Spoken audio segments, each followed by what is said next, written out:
Class सुनिएगा क्योंकि आज की क्लास बहुत इंपॉर्टेंट होने वाली है। और हो सकता है आज की क्लास से हमें कैट में एक दो क्वेश्चंस भी आराम से दिख जाएं,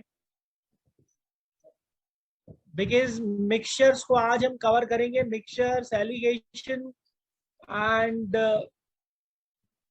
रिमूवल रिप्लेसमेंट। तो थोड़ा सा ध्यान देंगे तो आपके के लिए अच्छा है।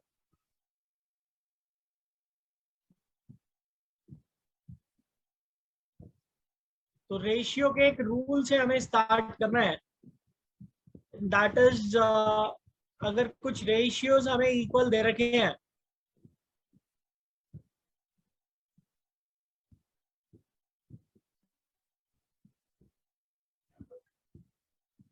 ये होपफुली मैंने बता दिया था लास्ट क्लास में, इसको फिर से देख रहे हैं एक बार।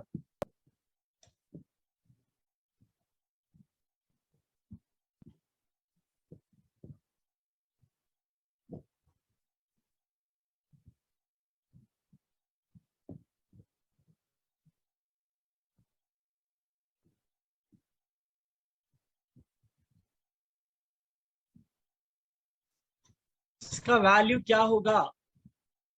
तो आप ये देखो कि अगर मैं a अपॉन बी को 3a/3b लिख देता हूं तो कोई प्रॉब्लम नहीं है। No sir. और रेशियो में ऐसे ऐड करने का कॉन्सेप्ट अलाउड नहीं है। ये बात भी आपको अच्छे से पता है कि मैं न्यूमरेटर और डिनोमिनेटर दोनों में क्या कर सकता हूं, सीधा सीधा ऐड नहीं कर सकता वैल्यू को, बिकॉज रेशियो में ऐड और लेस करने का कॉन्सेप्ट अलाउड नहीं है। अब अगर मैं ऐड और लेस कर भी रहा हूं तो मुझे उसी रिलेशन में, उसी रेशियो में न्यूमरेटर और डिनोमिनेटर को बढ़ाना होगा। सेम रिलेशन और सेम रेशियो में मुझे न्यूमरेटर और डिनोमिनेटर को बढ़ाना होगा। तो अब आप ये देखो कि जो c/d है, अगर इस c/d को मैं 2c/2d लिख देता हूं तब भी कोई प्रॉब्लम नहीं है, तब भी कोई प्रॉब्लम नहीं है यहां पर। No sir. और अगर 4e और नीचे 4f ऐसे सब्सट्रैक्ट कर देता हूं तो देखो उसी रेशियो में सब्सट्रैक्ट कर रहा हूं ना, तो अभी भी ये वैल्यू क्या रहेगी, 1.2 ही रहेगी। अगर मान लो ये इस तरीके से पूछ लेता कि यहाँ पर सबका स्क्वायर हो जाता, 1.2 का भी स्क्वायर। आप सेम रिलेशन में बढ़ाया घटा रहे हैं तो ये जो वैल्यू 1.2 है इसका स्क्वायर हो जाएगा। अभी क्लियर हो गया यहाँ तक? रूल क्या कह रहा है कि अगर बहुत सारे रेशियोज हैं जो आपस में इक्वल है, आज की क्लास में बहुत से लोगों का प्रॉब्लम खत्म होने वाला है तो इसलिए ध्यान से देखिएगा। ऐसे चल रहा है और मान लो ये आर के इक्वल है, ऐसा रूल हमें वहां पर मान लेते हैं कि आर के इक्वल है। तो अगर मैं सारे न्यूमरेटर्स को ऐड कर दूं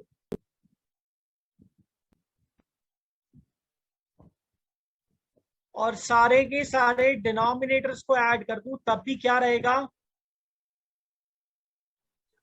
तब भी क्या आर रहेगा, आर सेम आर रेशियो। के ही रहेगा। तो ऐसा रूल हम लोगों ने देखा था रेशियो में। बेटा जिसने आईडी ऐड नहीं की है अपने नाम के आगे आईडी ऐड कर लो। अभी भी कुछ नए स्टूडेंट आ रहे हैं जिन्होंने आईडी ऐड नहीं की है। एक मिनट आईडी स्लाइड को दिए।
यार वो चला गया, दोबारा लिखना पड़ेगा।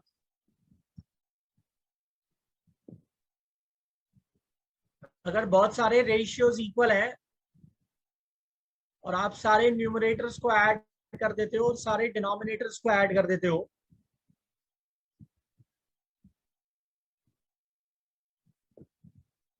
तब भी ये आर के इक्वल ही रहेगा।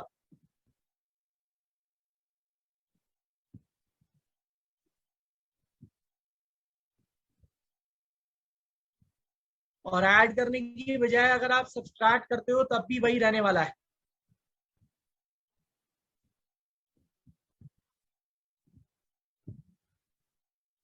प्रोपोर्शन क्या होता है? प्रोपोर्शन इंट्रोड्यूस तो कर ही दूं कम से कम। प्रोपोर्शन क्या है? अगर दो रेशियोज इक्वल है आपस में, तो हम लोग बोलेंगे कि वो एक पर्टिकुलर प्रोपोर्शन में है। जहां पर हम इसे ऐसे लिखते हैं कि a is to b is same as c is to d। और हम लोग ये भी कहते हैं कि product of mean terms is equal to product of extreme terms. Cross multiply समझ लीजिए। ए बी सी डी एक पर्टिकुलर प्रोपोर्शन में है और इसके साथ साथ ए को क्या बोल रहे हैं? First proportional. बी को क्या बोल रहे हैं? Second proportional. सी को क्या बोल रहे हैं? Third proportional. और डी को क्या कह रहे हैं? Fourth proportional. इसी तरीके से एक कंटिन्यूड प्रोपोर्शन होता है।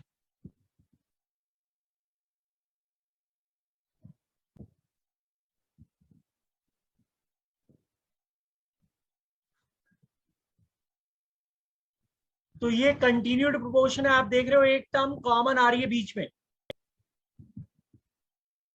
जो रेशियो ए का बी के साथ है वही बी का सी के साथ है, वही सी का डी के साथ है। तो यहां पर आप क्या कहेंगे कि B square is equal to A C हो गया। और ये जो कंटिन्यूड प्रोपोर्शन हम देख रहे हैं, ऐसा किस केस में पॉसिबल है?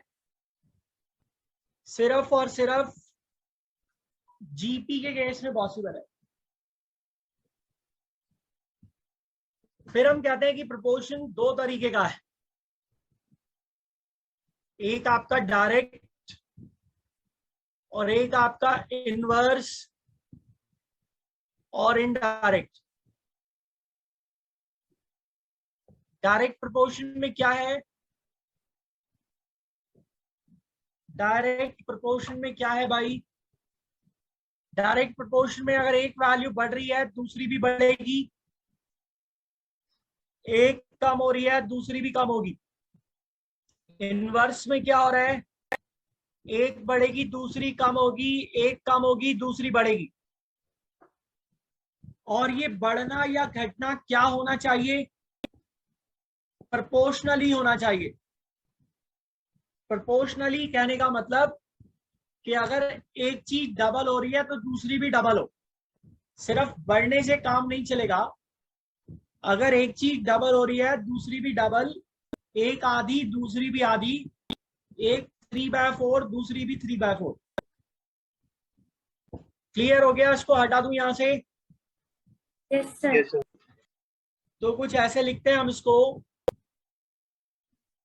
डायरेक्ट प्रोपोर्शन में के केस में कि अगर ए और बी डायरेक्टली प्रोपोर्शनल है, मतलब डायरेक्ट प्रोपोर्शन से है कि अगर एक चीज x टाइम्स हो रही है तो दूसरी भी x टाइम्स हो रही होगी। ए और बी डायरेक्टली प्रोपोर्शनल है तो ये प्रोपोर्शनैलिटी का साइन है हमारा। इसको जब हम हटाते हैं तो यहां पर एक कांस्टेंट वैल्यू के आ जाती है, जो कि इस प्रोपोर्शनैलिटी को सेटिस्फाई कर रही है। इसी तरीके से इनवर्स प्रोपोर्शन में हम लोग क्या बोलते हैं? एग्जाम्पल देखना चाह रहे हैं तो ये समझ लो कि 2 टॉफी का प्राइस 10 रुपए है तो 4 टॉफी का प्राइस 20 रुपए हो जाएगा, डबल हो गया। प्रिंसिपल कांस्टेंट है, रेट ऑफ इंटरेस्ट को डबल करेंगे तो सिंपल इंटरेस्ट भी डबल हो जाएगा। इसी तरीके से हम लोग बोलते हैं कि स्पीड कांस्टेंट है तो जो डिस्टेंसेस कवर होंगे वो टाइम के रेशियो में होंगे, डायरेक्ट प्रोपोर्शनल है। सिमिलरली हम लोग बोलेंगे अगर इनवर्स की बात कर रहे हैं, A is inversely proportional with B, proportionality का साइन हटाऊंगा तो एक कांस्टेंट वैल्यू K आ जाएगा। अब कई बच्चे इस कांस्टेंट से बड़ा ही परेशान होते हैं, कहते हैं यार ये कांस्टेंट हमें समझ नहीं आता। तो इसको समझने के लिए एक बहुत ही बेसिक सा एग्जांपल मैं आपको देता हूं।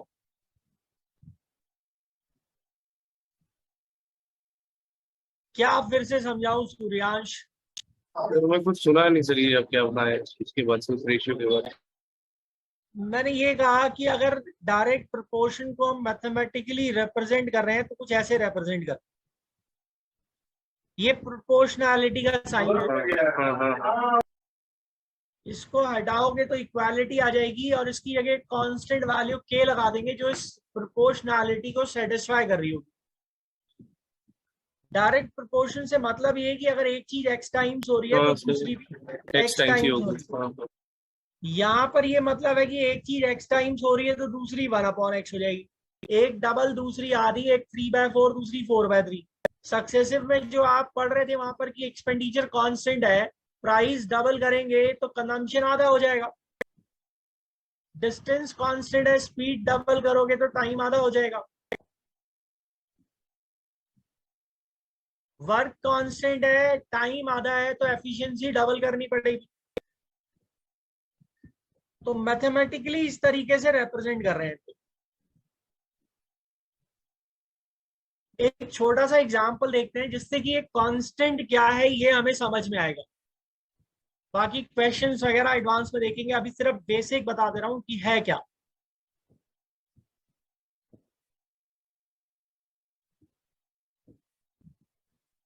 मान लो ऐसे कहता है कि height of a person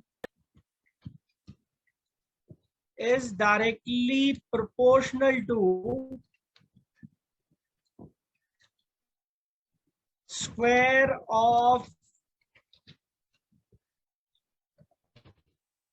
his age। एक पर्सन की हाइट उसके एज के स्क्वायर से डायरेक्टली प्रोपोर्शनल है, या स्क्वायर की जगह भी कर लो square root of his age. A person was 5 feet tall when he was 16 years old. Find the height of the person when he will be 25 years old।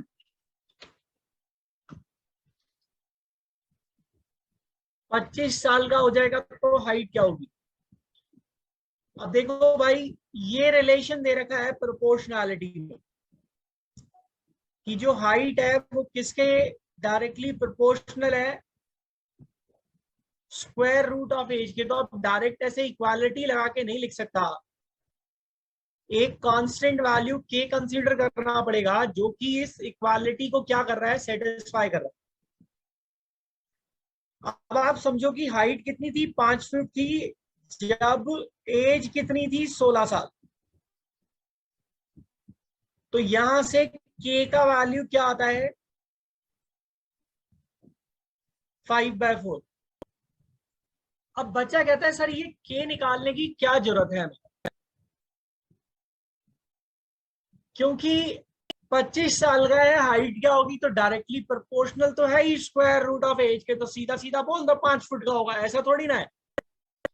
जब आप ये रिलेशन इस 25 इयर्स की एज में लगाओगे कि हम निकालना चाह रहे हैं हाइट क्या होगी, जब एज 25 है तो ऐसे तो हाइट सीधा सीधा 5 फुट बोल सकता है बच्चा। लेकिन आप ये देखो ना कि इस प्रोपोर्शनैलिटी को सेटिस्फाई करने के लिए कांस्टेंट वैल्यू के भी कंसीडर करना पड़ेगा। तो ये हाइट आप तब तक नहीं निकाल पाओगे जब तक कि ये के का वैल्यू आपको पता नहीं है। तो इसीलिए पहले एक रिलेशन दिया जिससे कि आप क्या पता लगा सको, के का वैल्यू पता लगा सको। तो यहां से हमें के का वैल्यू पता चला, उसको हम इधर पुट कर देंगे।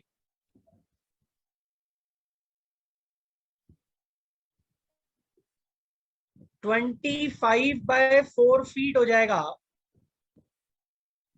यानी कि 6.25 फीट हो गया, या 6 फुट 3 इंच बोल सकते हो, ऐसा कह सकते हैं हम। ठीक है सर। तो ये फिर से समझा देना एक बार कौन सा वाला? सर। राइट हैंड साइड हो रही है 5/4 × 5। ये जो हाइट थी हमें ये निकालनी थी जब एज हमारी 25 है। हाँ तो रिलेशन तो यही है, इसी रिलेशन में मैंने इसको रख दिया। अभी मेरे को ये हाइट निकालनी है, तो जब तक मुझे के नहीं पता है तब तक मैं हाइट कैसे निकालूं? तो इसीलिए पहले एक रिलेशन दे रखा था जिससे कि आप यहां से के का पता लगा पाए। अब के पता चल गया, उसको रख दिया मैंने, और पता लगा लिया कि जब 25 ईयर्स का होगा तो हाइट कितनी होगी। इसी में आप देखते हो पार्टनरशिप आती है। पार्टनरशिप में क्या है कि जो प्रॉफिट शेयरिंग है, मेन उसका मुद्दा है हमारा कि प्रॉफिट शेयरिंग कैसे होगी। तो मेरे भाई जिस रेशियो में मैं ये कहता हूं कि टर्नओवर रहेगा, अभी टर्नओवर कोई टर्मोलॉजी नहीं है, मैंने अपने पास से डाल दिया, ऐसे समझ लो कि अगर दो लोगों ने कुछ कैपिटल लगाई है, मान लो एक ने 2 लाख लगाया, एक ने 4 लाख रुपए लगाया, एक बिजनेस स्टार्ट कर दिया, दोनों ने 1-1 साल तक काम किया बिजनेस में। तो जब दोनों का टाइम सेम है तो ऐसे केसेस में जिस रेशियो में कैपिटल लगा रहे हैं उस रेशियो में प्रॉफिट शेयरिंग हो जाए, मुझे कोई प्रॉब्लम नहीं। लेकिन जब टाइम पीरियड भी अलग अलग होता है, कैपिटल भी अलग अलग होती है, उस केसेस में क्या होता है कि टाइम पीरियड का फैक्टर भी कंसीडर करेगा। अब एक आदमी ने 4 लाख रुपए लगाया 1 साल के लिए और एक आदमी ने 2 लाख रुपए लगाया 5 साल के लिए, तो दोनों का प्रॉफिट शेयरिंग कैपिटल के रेशियो में नहीं कर सकता ना मैं, क्योंकि टाइम भी मैटर करेगा। भाई जो 2 लाख रुपए लगा रहा है 5 साल के लिए, वो एक तरीके से 10 लाख रुपए लगा रहा है ना 1 साल के लिए। मेरी बात समझ में आ रही है मैंने क्या कहा? जो 2 लाख रुपए Yes, sir. 5 साल के लिए लगाएगा वो एक तरीके से 10 लाख रुपए 1 साल के लिए लगाएगा। तो अब मैं ये तो नहीं कर सकता कि 2 लाख और 4 लाख रुपए लगाए तो जिस रेशियो में कैपिटल लगाई उस रेशियो में प्रॉफिट ले जाओ। तो प्रॉफिट शेयरिंग का जो रेशियो है वो हम लोग कंसीडर करेंगे टर्नओवर के रेशियो में, और वो हमें मिलेगा कैपिटल इनटू टाइम पीरियड से। कैपिटल इनटू टाइम पीरियड करिए, और जो रेशियो बनेगा यहाँ पर टर्नओवर का उसमें प्रॉफिट शेयरिंग करेंगे हम। तो मान लीजिए अगर ऐसे कह देता है, उसको हटा रहा हूं, मान लीजिए कि अगर ऐसे कह देता है कि एक आदमी ने 3 लाख रुपए लगाए, या मान लो 30,000 रुपए लगाए, एक आदमी ने 40,000 रुपए लगाए। अब ये तो बिजनेस कर रहा है 6 महीने के लिए, और ये बिजनेस कर रहा है 8 महीने के लिए। तो भाई जो टर्नओवर हमारा बनेगा वो यहां पर बनेगा 1,80,000, और यहां टर्नओवर बनेगा 3,20,000। तो जो प्रॉफिट शेयरिंग होगा वो 18 और 32 के रेशियो में होगा। चाहो तो छोटा कर लो इसको, 9:16 में बनेगा। अब मान लो कह देता है कि टोटल प्रॉफिट 50,000 हुआ, ए का शेयर कितना होगा, तो 9:16 में जो है वो डिस्ट्रीब्यूट कर देंगे, तो कोई प्रॉब्लम तो है नहीं। अब एक छोटा सा कॉमन क्वेश्चन ये ऐसा भी आता है कि एक आदमी ने 40,000 रुपए लगाए,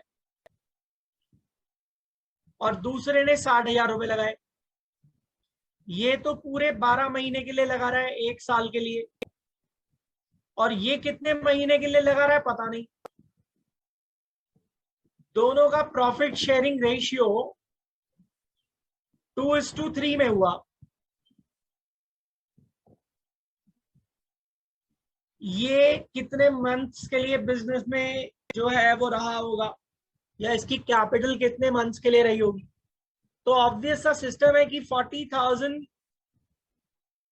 इंटू एक्स करूंगा तो इसका टर्नओवर मिलेगा, 60,000 इंटू 12 करूंगा तो दूसरे का टर्नओवर मिलेगा, और ये 2:3 में होना चाहिए। तो आप एक्स का वैल्यू निकाल लो। अब इसी की लैंग्वेज चेंज करके कई बार ऐसे कह देता है कि एक आदमी तो वो मान लो ये बी है, ये 60,000 रुपए लगाकर एक बिजनेस शुरू कर रहा है, कुछ महीने के बाद ए आ गया, लैंग्वेज बना देगा तो उससे क्या फर्क पड़ने वाला है। कुछ महीने के लिए ए आ गया 40,000 रुपए लगाकर, प्रॉफिट शेयरिंग हुआ 1 साल के बाद 2:3 में।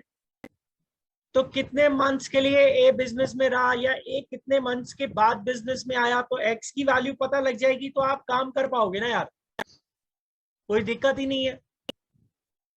तो बड़ा छोटा सा सिस्टम है, ऐसा कुछ भी नहीं है जो हम लोग नहीं कर सकते। अब मेन काम जो है हमारा एलिगेशन का, उस पर आते हैं। बहुत ध्यान से सुनिएगा चल क्या रहा है। देखो यार, एलिगेशन में, और ये भी समझेंगे कि इसको मिक्सचर और दूसरी चीजों से रिलेट कैसे किया जा रहा है। होता क्या है, कहता है एक तरफ जो फॉर्मेट दिया है बुक्स में, जो फॉर्मेट दिया है, कहता है एक तरफ चीपर प्राइस रखो, एक तरफ डेरर प्राइस रखो, बीच में एवरेज प्राइस रखो, और डेरर एवरेज से ज्यादा है तो माइनस करके यहां लिखो, एवरेज चीपर से ज्यादा है तो माइनस करके यहां लिखो। ये जो दो वैल्यूज मिलेंगी, इसमें आपको पता चल जाएगा कि आप सस्ती वाली और महंगी वाली क्वांटिटी को किस रेशियो में मिक्स कर रहे हैं। पर एक बात मैं आपको क्लियर कर दूं कि एलिगेशन एक ऐसा कॉन्सेप्ट है जो पूरे के पूरे अर्थमेटिक में लग जाता है कहीं ना कहीं, क्योंकि जहां जहां पर लीनियर इक्वेशन एंड 2 वेरिएबल जैसी सिचुएशन क्रिएट होती है, वहां वहां पर आप देखोगे एलिगेशन कहीं ना कहीं एग्जिस्ट कर रहा होगा। तो मेरे भाई, होता क्या है, इसको एक एग्जाम्पल के थ्रू समझते हैं। एक तो सीधा मिक्सिंग का प्रोसीजर है। देखो, कोई भी अगर दो चीजें मिक्स करोगे तो डेफिनेट सी बात है, एक सस्ती होगी एक महंगी होगी। अब यहां आप देखो तो मैं मिक्सचर्स को मिक्स नहीं कर रहा हूं, मैं क्वालिटी मिक्स कर रहा हूं।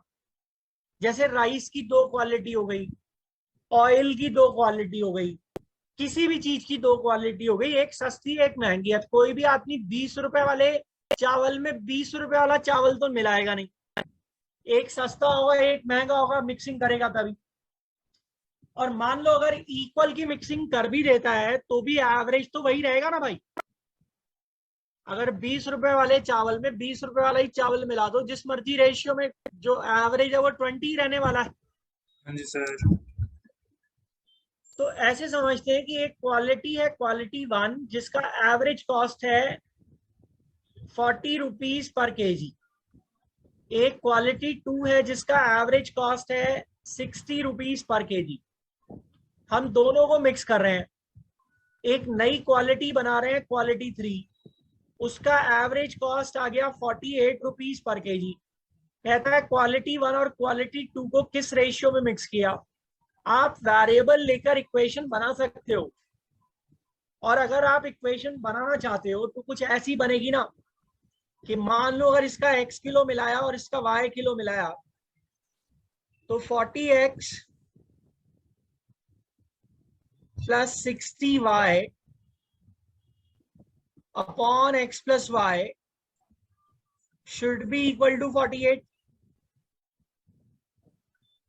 भाई समझ पा रहे हो मैं क्या लिख रहा हूं? Total cost divided by total quantity will give you the average cost. Clear हुआ? सर एक बार वापस यस सर। सर एक बार फिर वापस से समझ लो, अगर मैं ये कह रहा हूं कि एक क्वालिटी में मिला रहा हूं क्वालिटी 1, एक क्वालिटी मिला रहा हूं क्वालिटी 2, दोनों का एवरेज कॉस्ट 40 रुपए और 60 रुपए है।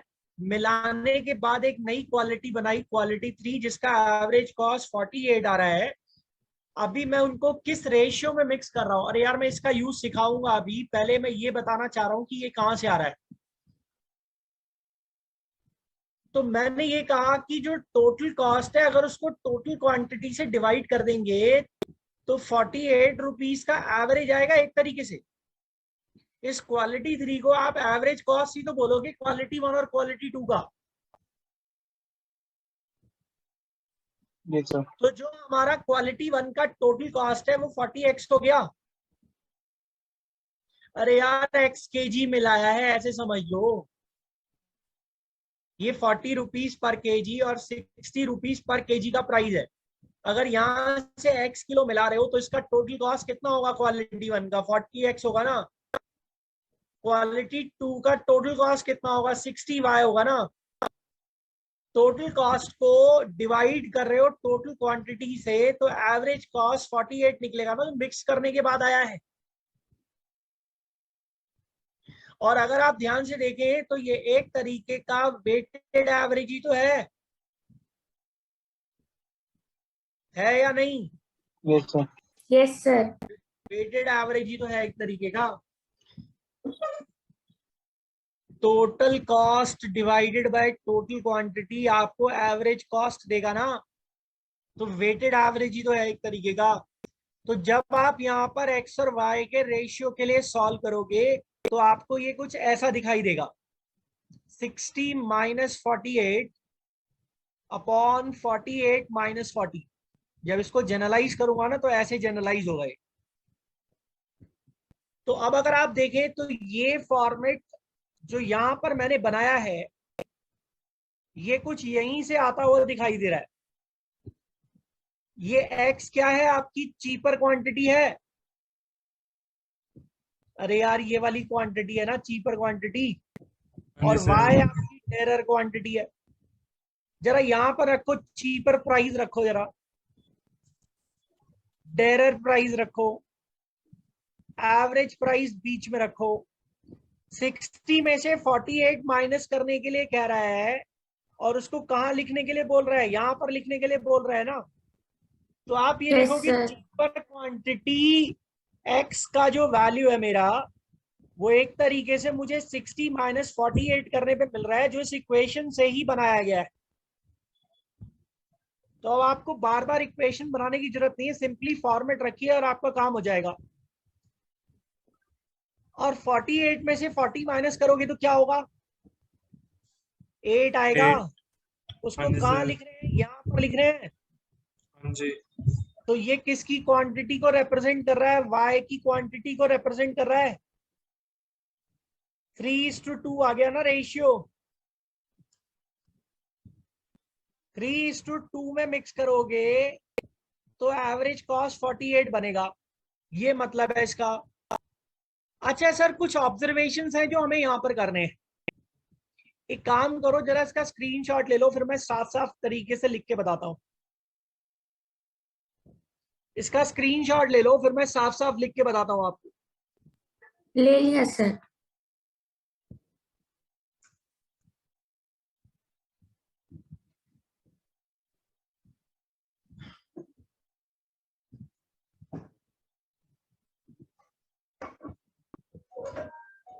अरे यार माउस कहाँ गया?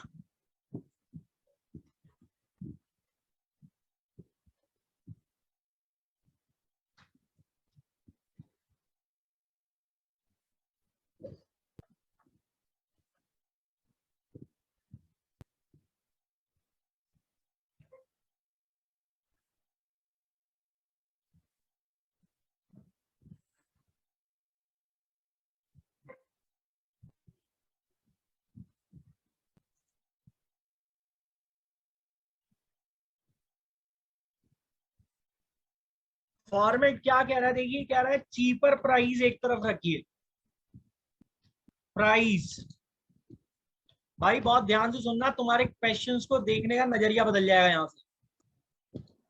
और डेरर प्राइस को एक तरफ रखो।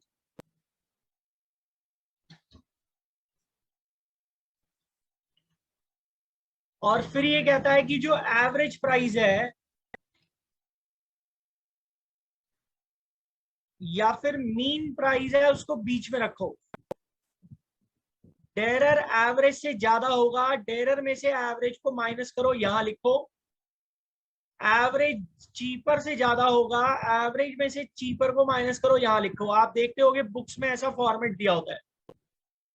और इससे हमें वो रेशियो मिल जाएगा जिसमें कि हम इन दोनों को, चीपर और डेरर को क्या कर रहे हैं, मिक्स कर रहे हैं। एक बात का ध्यान रखिएगा कि यहाँ पर क्वालिटी से क्वालिटी मिक्स हो रही है। क्वालिटी तो समझते हैं ना, मिक्सचर से मिक्सचर मिक्स नहीं कर रहा हूं, क्वालिटी से क्वालिटी मिक्स कर रहा हूं।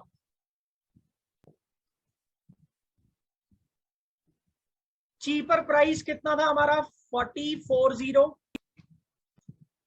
डेरर कितना था हमारा 60, एवरेज कितना था हमारा 48।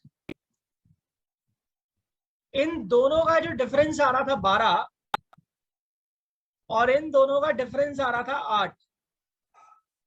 इनको क्रॉस में लिख रहे थे ना हम लोग, इनको क्रॉस में लिख रहे थे हम लोग। अगर आप Yes, ध्यान sir. से देखिए तो 40 और 60 के बीच का जो डिफरेंस है, देखो यार आप जिस मर्जी रेशियो में मिक्स कर लो, जो ये एवरेज है वो कहीं ना कहीं 40 और 60 के बीच में ही रहेगा ना। और ये Yes, sir. Average price depend करता है किसके ऊपर, कि मैं चीपर की कितनी क्वांटिटी मिला रहा हूं और डेरर की कितनी क्वांटिटी मिला रहा हूं। मेरी बात समझ में आ रही है? Yes, sir. आप जितना ज्यादा चीपर को मिलाते जाओगे भाई, ये क्वांटिटी को जितना बढ़ाते जाओगे, एवरेज इसी की तरफ खिसकता जाएगा ना। सर ये फिर से बताना एक बार। एक 40 रुपए वाली क्वालिटी मिला रहे हो, एक 60 रुपए वाली क्वालिटी मिला रहे हो। हाँ सर। 40 रुपए वाली मिला रहे हो आप 20 किलो, और 60 रुपए वाली मिला रहे हो सिर्फ 1 किलो। तो जो एवरेज कॉस्ट है वो 40 रुपए की तरफ भागता चला जाएगा ना। हाँ हाँ हाँ हाँ हाँ। जितना ज्यादा क्वालिटी मिलाओगे, जो क्वालिटी ज्यादा मिलाओगे, एवरेज उसकी तरफ खिसक जाएगा। हाँ हाँ। तो अब जो 40 और 60 के बीच का डिफरेंस है, इसके बीच में एवरेज वैरी करेगा। Yes, sir. ये जो 40 और 60 के बीच का डिफरेंस है 20, एवरेज इसके बीच में वैरी करेगा ना।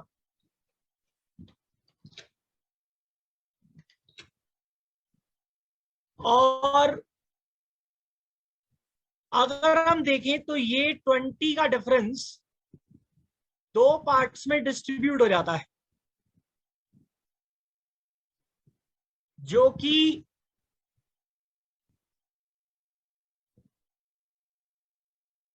इस 12 और 8 के, यानी कि जिस रेशियो में मैं मिक्स कर रहा हूं, जिस रेशियो में मैं मिक्स कर रहा हूं उसके जस्ट इनवर्स रेशियो में है। आप देखो आपने क्वांटिटी किस रेशियो में मिक्स की है, 3:2 में। और आपके जो डिफरेंसेस हैं 8 और 12 के, ये किस रेशियो में है, 2:3 में। 2:3 में ही तो है। Yes, sir. अब ये जो एलिगेशन आप लगा रहे हो उसको ऐसा नहीं है कि कहीं भी डायरेक्टली अप्लाई कर देंगे, सीधा सीधा सिस्टम समझते हैं पहले, इसकी कुछ कंडीशंस है। देखो यार, चीपर डेरर एवरेज का कहीं पता लगेगा या बनता हुआ दिख रहा होगा तभी अप्लाई करोगे। तो पहली कंडीशन ये है कि ये जो प्राइजेस आप मिक्स कर रहे हो ना, unit of the prices should be same. ये जो प्राइजेस आप मिक्स कर रहे हो इनकी यूनिट सेम होनी चाहिए। अगर यूनिट सेम नहीं है तो बनाएंगे, मतलब लीटर के साथ लीटर, किलोग्राम के साथ किलोग्राम, मीटर के साथ मीटर, परसेंटेज के साथ परसेंटेज, वैल्यू के साथ वैल्यू। क्लियर हो गया सर? Yes sir. दूसरी बात, ये जो डिफरेंसेस हम देख रहे हैं जो मैंने अभी बताया, जब मैं वर्ड लिखता हूं डिफरेंस तो उसका मतलब होता है ग्रेटर माइनस स्मॉलर, यानी कि एब्सोल्यूट वैल्यू देखते हैं हम लोग, प्लस माइनस कंसीडर नहीं करते। ये नहीं कहा जाएगा कि चीपर और एवरेज का डिफरेंस -8 है। क्लियर कट पता है एवरेज चीपर से ज्यादा होगा, एवरेज में से चीपर माइनस करना है। डेरर एवरेज से ज्यादा होगा, डेरर में से एवरेज माइनस करना है। Greater minus smaller. तो ये जो डिफरेंसेस आप देख रहे हो, differences are in inverse ratio. Sir ये वाला पॉइंट फिर से समझा देना। मैं बता चुका हूं आपको। क्या कह रहे हैं सर? ये इनवर्स रेशियो वाला फिर से एक बार बता। ये जो आप 20 का डिफरेंस है, 40 और 60 का जो डिफरेंस था 20, हाँ इसको सर। आप 2 पार्ट्स में डिस्ट्रीब्यूट होता हुआ देख रहे हैं। हाँ सर। ये 8 और 12 कहां से आया? जो डेरर और एवरेज का डिफरेंस है और एवरेज और चीपर का डिफरेंस है। ये 12 को यहां लिख रहे हो और ये 8 को यहां लिख रहे हो, तो मेरे भाई रेशियो तो अपने आप इनवर्स हो गया ना। अरे यार, जो ये यहाँ का डिफरेंस है 8, उसको आप लिख दे रहे हो इधर, और ये जो डिफरेंस है यहाँ का 12, उसको आप लिख दे रहे हो उधर। तो जिस रेशियो में आप क्वांटिटी मिक्स कर रहे हो उसके इनवर्स रेशियो में होंगे ये डिफरेंसेस। सर ये हर केस में सर तो ऐसा नहीं ना हर होगा। केस में होगा, हर केस में। मतलब अगर नीचे 3:2 आ रही है तो ऊपर जहां 2:3 जहां आएगी। एलिगेशन लगाओगे वहां वहां हर केस में होगा ये।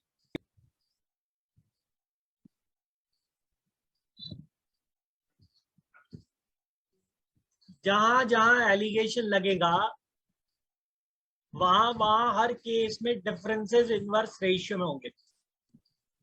तीसरी चीज जो नीचे हम ये आता हुआ देख रहे हैं, ये रेशियो है, नॉट वैल्यूज। इसका मतलब ये नहीं है कि मैं 12 किलो और 8 किलो मिला रहा हूं। इसका मतलब है कि मैं 3 और 2 के रेशियो में मिला रहा हूं। अगर मैंने 30 किलो और 20 किलो भी मिलाया होता तब भी मेरा एवरेज 48 ही रहता। अगर मैं 3000 किलो और 2000 किलो मिला रहा होता तब भी मेरा जो एवरेज कॉस्ट है वो 48 ही रहता। क्लियर हो रहा है सर? अरे भाई, इसको ऐसे देखो ना, अगर मैं आपको ये कह दूं कि 40 रुपए वाला एक क्वालिटी है आपके पास, 60 रुपए वाली दूसरी क्वालिटी है आपके पास, और आप इनको 2:3:2 के रेशियो में मिला रहे हैं, और एक नई क्वालिटी बना रहे हैं, उसका एवरेज कॉस्ट क्या होगा?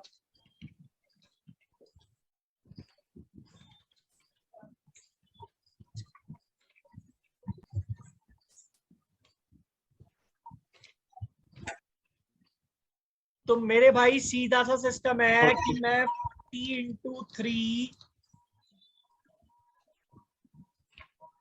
+ 60 × 2 अपॉन 3 + 2 यानी कि 5 करूंगा ना। तो अब आप देख पा रहे हो ना कि ये वेटेड एवरेज ही तो है एक तरीके का। Yes sir. एक क्लास का एवरेज 40 किलो है, एक क्लास का एवरेज वेट 60 किलो है, उसमें नंबर ऑफ स्टूडेंट 3:2 के रेशियो में है। कंबाइंड क्लास का एवरेज कितना होगा? तो जहां पर चीपर और डेरर का एग्जिस्टेंस दिखेगा वहां आप लगा सकते हो। अब कुछ एग्जांपल्स की हेल्प से समझते हैं कि ये कहना क्या चाह रहा है।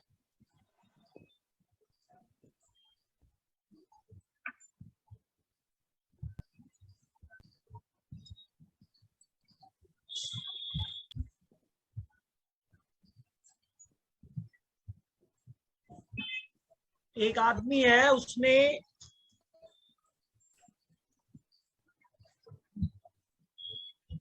एक हॉर्स खरीदा और एक कार्ट खरीदी।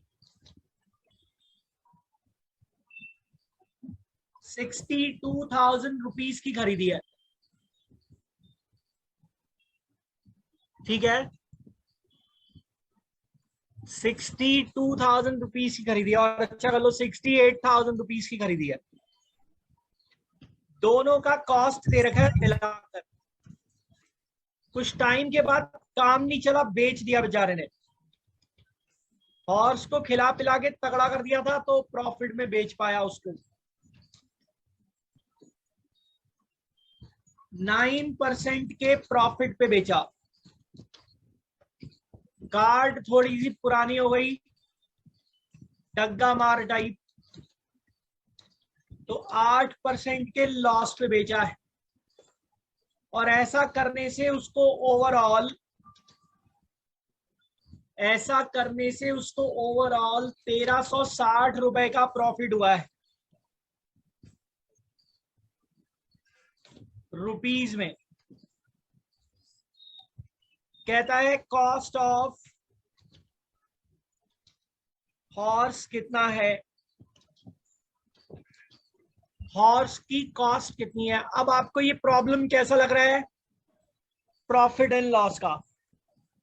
अरे यार ये क्वेश्चन प्रॉफिट एंड लॉस का लग रहा है ना हाँ जी आपको भी? Sir. Yes sir. Yes sir, yes sir.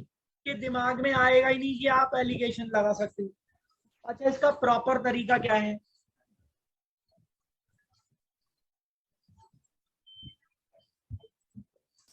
इसका प्रॉपर तरीका क्या है? हॉर्स की कॉस्ट को H मान लूं, कार्ड की कॉस्ट को C मान लूं, मिलाकर कितना है टोटल 68,000। तो दो वेरिएबल्स अननोन है और उसके लिए हमने दो वेरिएबल लेके ऐसे एक इक्वेशन सेट कर ली। हाँ जी सर। दूसरी इक्वेशन क्या बनेगी सेलिंग प्राइस की टर्म्स में? जी। हॉर्स का सेलिंग प्राइस कितना होगा? H into 1.09 multiplying factor. हाँ जी yes sir. Sir. Selling price 109% हो जाएगा। कार्ड की कॉस्ट कितनी होगी? 8% के लॉस पे बेच रहे हो तो 0.92। 0.92 करोगे। हाँ जी सर। और मेरे भाई जो टोटल सेलिंग प्राइस है वो 68,000 प्लस 1360 होगा ना। हाँ जी सर। अब आपको क्या लग रहा है कि इसको सॉल्व करना मजाक हो रहा है, फालतू का टाइम खराब करोगे आप अपना? सॉल्व तो हो ही जाएगा। कई बच्चे कहते हैं सर हम ऑप्शन से चेक कर लेंगे। ऑप्शन दिए ही ना हो तो फिर क्या करोगे? आपको पता है वो भी एक फॉर्मेट है। और अगर मान लो 3 ऑप्शन 4 ऑप्शन देने के बाद नन ऑफ दीज भी दे दे तो फिर फंस जाओगे। सर तो हमें जी सर बताइए सर। सर हम ऐसे भी तो कर सकते हैं ना कि जो हॉर्स है और जो कार्ट है उनकी सेलिंग प्राइस हम ये 68,000 से यूज करके निकाल लें। कैसे निकाल लोगे? सर 9% प्रॉफिट है ना और ये 68,000 सीपी है, तो सर उससे सेलिंग प्राइस आ जाएगी हॉर्स की। किसका सीपीआई है? अच्छा हाँ हाँ हाँ, दोनों का है। Okay okay. अब आप देखो तो हो क्या रहा है यहाँ पर। अब आप अगर देखना चाह रहे हो तो ये सोचो कि इधर हो क्या रहा है। मेरे भाई एक हिस्से पे आप 9% का प्रॉफिट ले रहे हो, एक हिस्से पे आप 8% का लॉस ले रहे हो, और ओवरऑल आपको 1360 का प्रॉफिट नजर आ रहा है। तो क्या मैं कह सकता हूं कि ये एक तरीके से डेरर की तरह काम कर रहा है और ये एक तरीके से चीपर की तरह काम कर रहा है? भाई देखो दो साइड है, एक साइड में मुझे प्रॉफिट हो रहा है, दूसरी साइड में मुझे लॉस हो रहा है। तो इन दोनों को कंबाइन कर दूंगा तो जो ओवरऑल है वो एक तरीके से एवरेज की तरह ट्रीट होगा ना। Yes sir. तो आप ये देखो कि ओवरऑल हमें क्या हो रहा है। 1360 रुपीज का प्रॉफिट हो रहा है जो कि 68,000 का 2% है। हाँ जी सर। इसका मतलब 9% का प्रॉफिट में लाता हूं और 8% का लॉस अगर मिक्स करता हूं और मुझे ओवरऑल 2% का प्रॉफिट हो रहा है, तो मुझे ये पता चल जाना चाहिए ना कि मैंने मिक्सिंग किस रेशियो में की है। तो 9 और 2 का डिफरेंस कितना है? 7। और सर यहाँ लेफ्ट पर साइड में चीपर नहीं रखते हैं? उससे कोई फर्क नहीं पड़ता, रेशियो भी तो पलट जाएगा नीचे,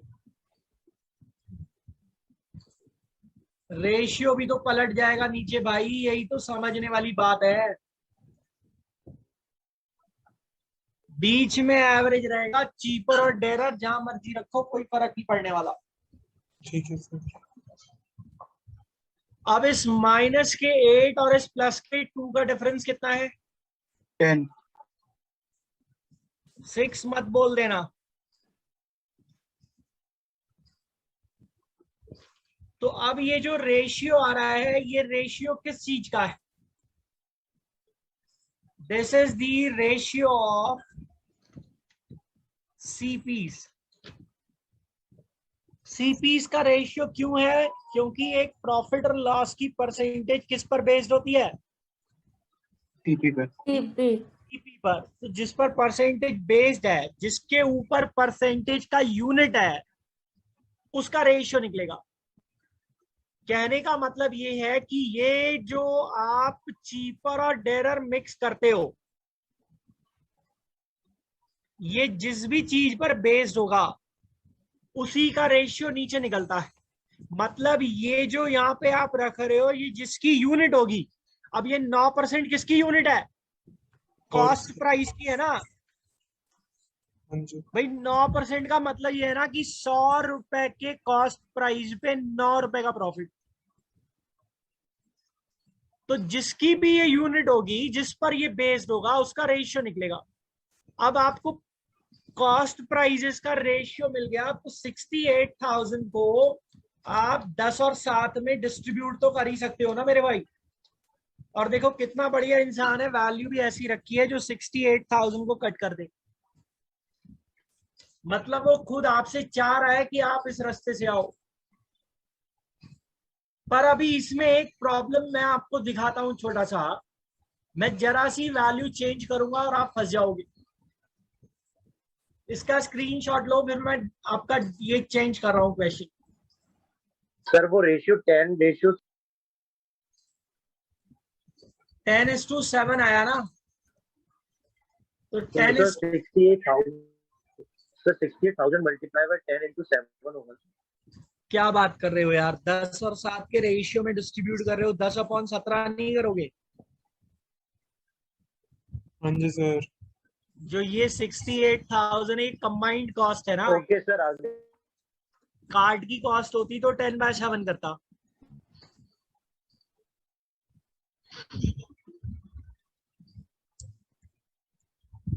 अब मैं इसी क्वेश्चन के डेटा को थोड़ा सा कर दे रहा हूं चेंज, ठीक है? और अब आप निकालो कि क्या आएगा। यहां पर कर दे रहा हूं 13,400, यहां पर कर दे रहा हूं 10% का प्रॉफिट,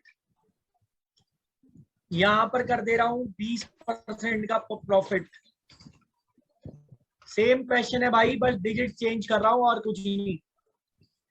और ओवरऑल है 1,880 रुपीज का प्रॉफिट। कहता है कॉस्ट ऑफ कार्ड निकालो। निकालो जरा अभी।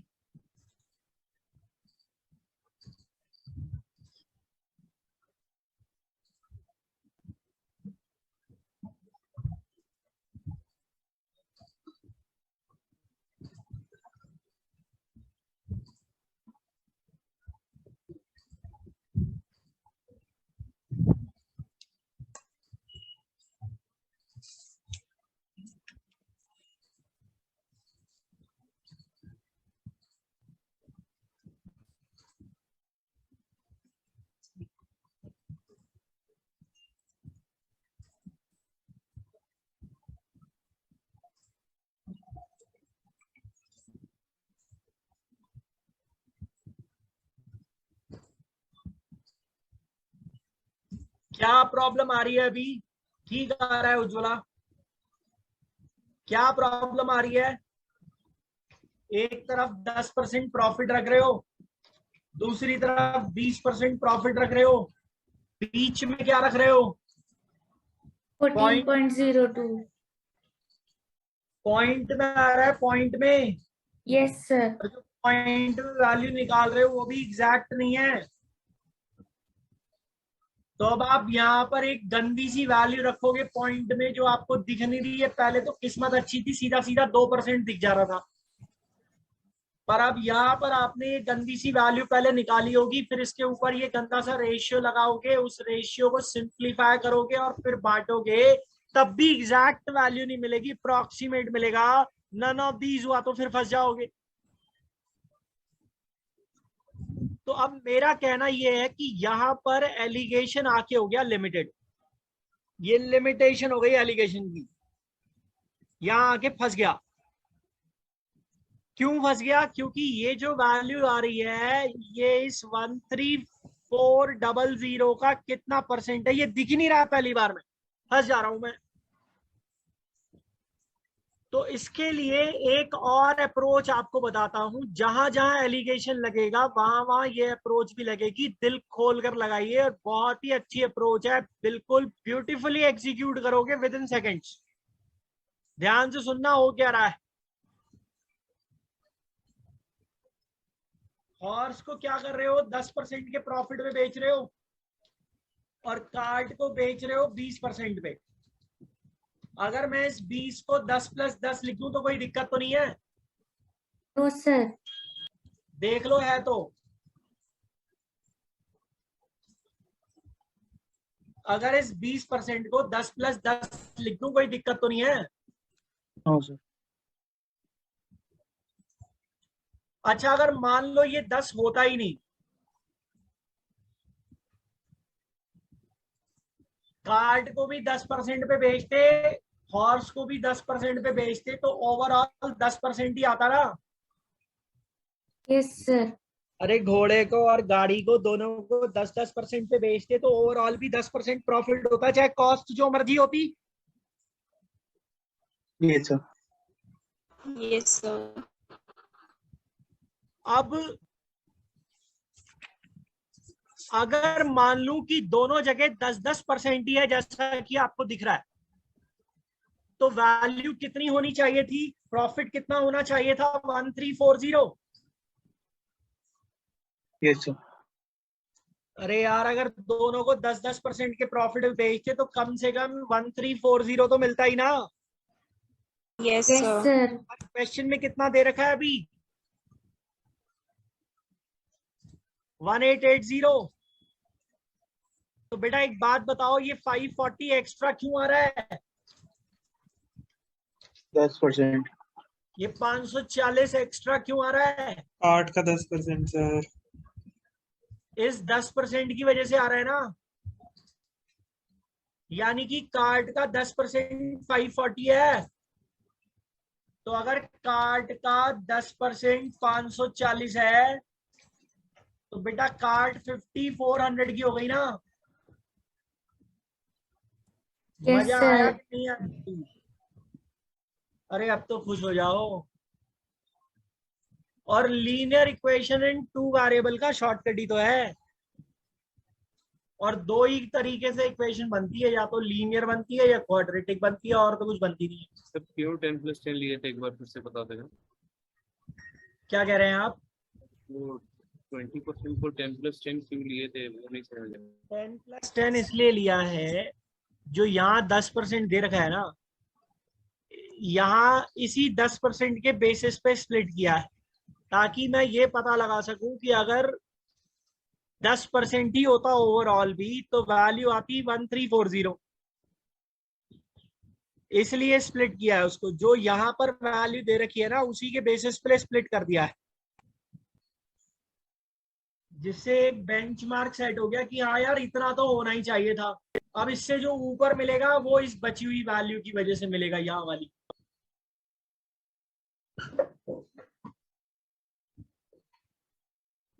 एक और दिखाता हूं इसी में। एक क्वेश्चन हमने सिंपल इंटरेस्ट में देखा था। मान लो एक आदमी ने 40,000 रुपए लगाया है 2 अलग अलग जगह पर। यहां पर कितना मालूम नहीं, यहां पर कितना मालूम नहीं।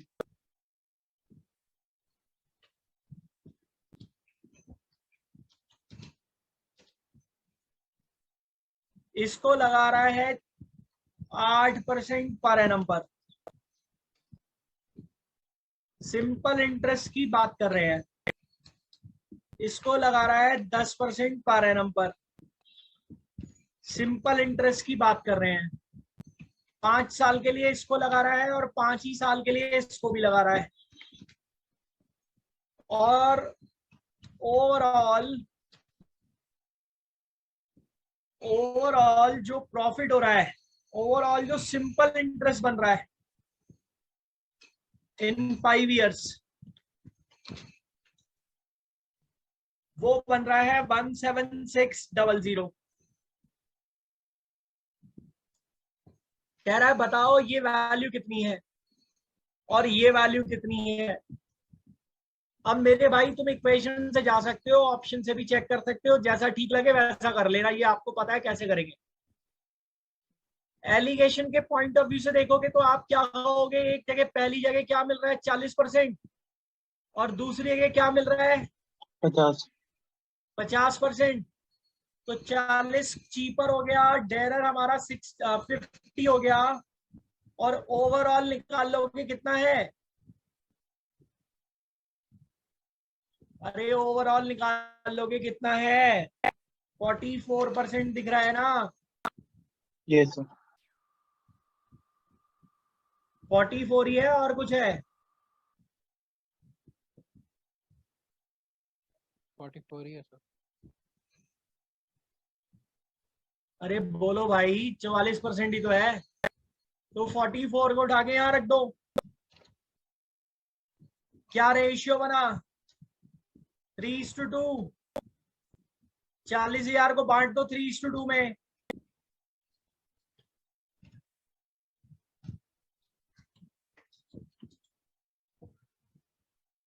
$40,000 को बांट दो 3:2 में, 24,000। अब बांटना भी पड़ रहा है देखो। 24,000 और 16,000 लग गया प्रिंसिपल हमारा। अब स्प्लिट करने वाले से जा रहे हो तो एक जगह 40% दे रहे हो, दूसरी जगह 50, तो कैसे स्प्लिट करूं 40 + 10 में। Yes sir. अरे जैसे पहले किया था वैसे ही तो कर रहे हैं। 40 + 10 में स्प्लिट कर दिया। आप कम से कम 40% तो मिलना है ना। तो 40% अगर कम से कम मिलेगा तो यानी कि होना चाहिए 16,000। पर क्वेश्चन में क्या दे रखा है 1600। तो यहां से आप देखो कि 1600 एक्स्ट्रा क्यों मिल रहा है, 10% कैसे। इस 10% की वजह से। तो यानी कि ये वाला प्रिंसिपल 16,000 हो गया ना, यस सर। और ये 16,000 हो गया तो ये 24,000 हो जाएगा। यस कितना सर। आसान है, 20 सेकेंड में लगेंगे, ओरली हो जाएगा।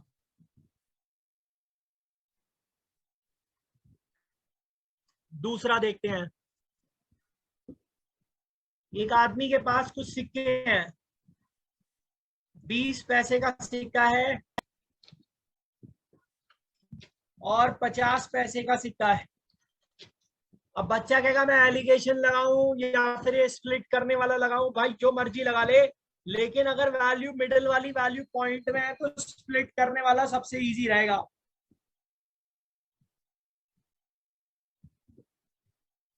टोटल 120 सिक्के हैं और टोटल रुपीस बन रहे हैं 36.60। 36 रुपए 60 पैसे बन रहे हैं। कह रहा है 50 पैसा कॉइन कितना होगा ये बता दो, निकालो जल्दी। हेलो अरे ये सब तो आते हैं वहां पर। सर। जी सर। सर ये स्प्लिट वाले में 24,000 कैसे आया था, बस एक बार बता देना। ये जो 1600 एक्स्ट्रा है ये इस 10% की वजह से है। हाँ सर।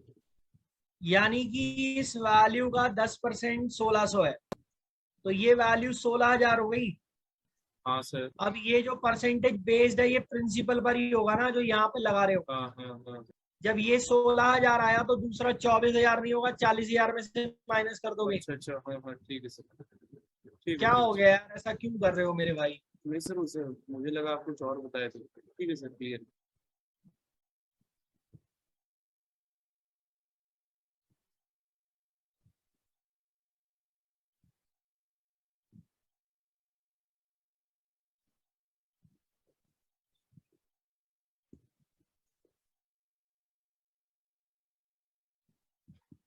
इक्वेशन बनाई जा सकती है, एलिगेशन भी लगाया जा सकता है, लेकिन स्प्लिट करने वाला सबसे इजी रहेगा, क्योंकि मिडिल वाली वैल्यू आपको पॉइंट में आती हुई दिख रही होगी। हालांकि वो भी पॉइंट में अच्छी वैल्यू आ रही है, 0.5 वाली, कोई दिक्कत नहीं है। तो इसको ब्रेक कर दूं 20 + 30 में, कम से कम 20 पैसे तो हर सिक्के में होंगे ना। अरे यार क्वेश्चन में 3660 पैसे, कम से कम 20 पैसे हर सिक्के में होंगे। जी सर। 2400 पैसा तो होना चाहिए ना। ये जो 161260 एक्स्ट्रा मिल रहा है ये इसकी वजह से मिल रहा होगा ना। यानी कि हर 50 पैसे का सिक्का 30 पैसे फालतू देगा। टोटल कितने एक्स्ट्रा पैसे हैं आपके पास? 1260। हर 50 पैसे के सिक्के ने 30 पैसे एक्स्ट्रा देने हैं, तो यहां से साफ साफ दिख गया ना 42 कॉइन्स होंगे। इतना सिंपल है, कोई दिक्कत नहीं है कहीं से कहीं तक। सर आप ये वाला वापस बता दोगे? हर पैसे में कम से कम 20 पैसे का डिनोमिनेशन तो होगा हर सिक्के में, यानी कि मिनिमम 2400 पैसा बनना चाहिए। क्वेश्चन में दे रखा है 3660, तो ये जो 1260 एक्स्ट्रा आ रहा है ये 50 पैसे का सिक्का जो 30 पैसे एक्स्ट्रा देगा इसकी वजह से आ रहा होगा ना। Yes sir.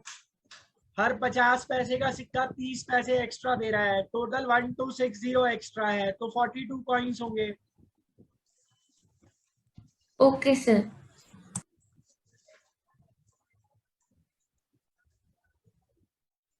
एक क्वालिटी वन है जिसका कॉस्ट है 30 रुपए। सर ये प्रीवियस क्वेश्चन में एलिगेशन कैसे लगेगी?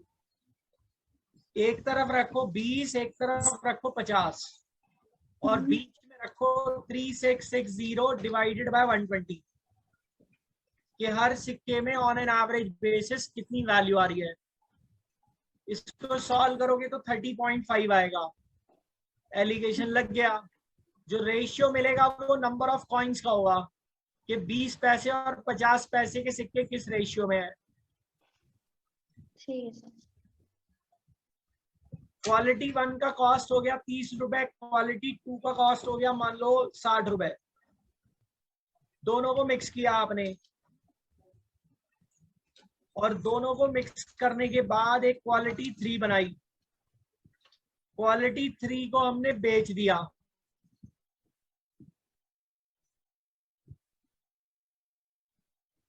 ₹44 पर केजी के हिसाब से सोल्ड। कुछ इस तरीके से कि हमें 10% का प्रॉफिट हो। तो बताओ जरा किस रेशियो में मिक्स किया होगा क्वालिटी वन और क्वालिटी टू को?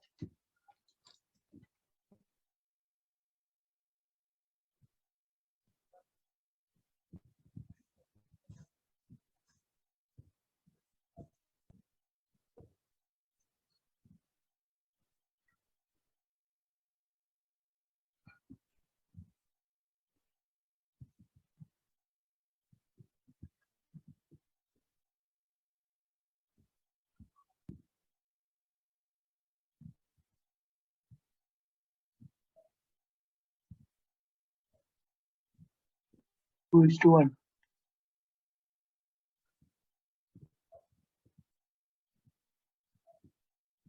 अब जो बच्चे ऐसा कर रहे हैं कि इधर 30 रख रहे हैं, बीच में 60 और इधर 44, तो बेटा वो गलत कर रहे हैं। क्यों? यूनिट सेम होनी चाहिए। ये दोनों कॉस्ट प्राइसेस हैं और ये क्या है? Selling price.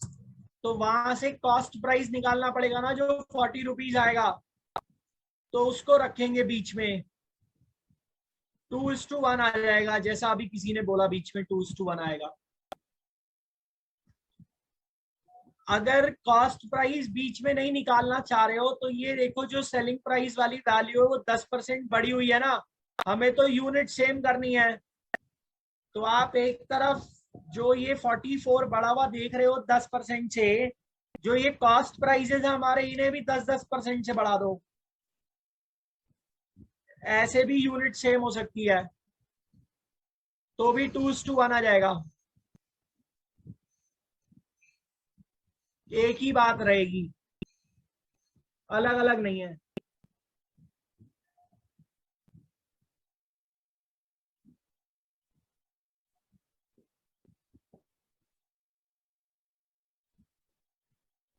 मिक्सचर्स पे चलते हैं।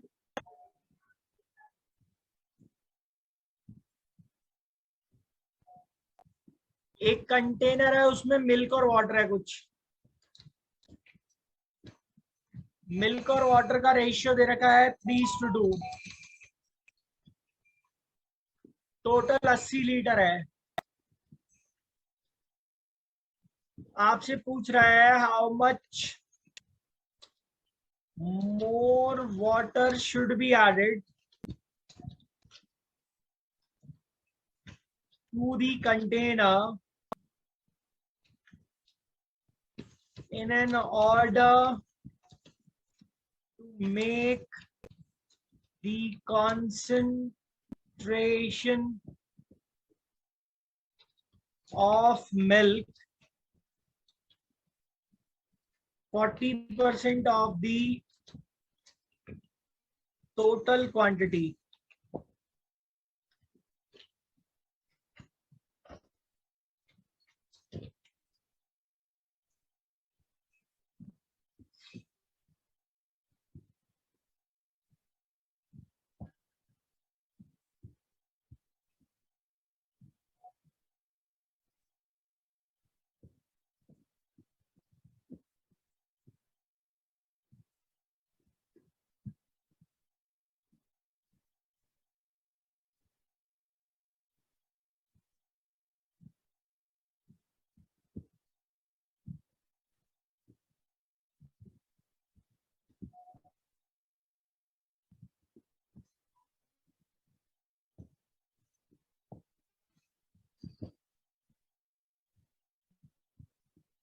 मिल्क और वाटर कितना कितना है?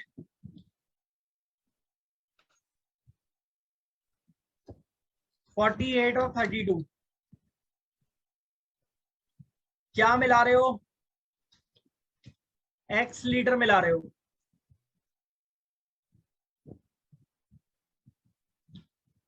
मिल्क कितना हो गया?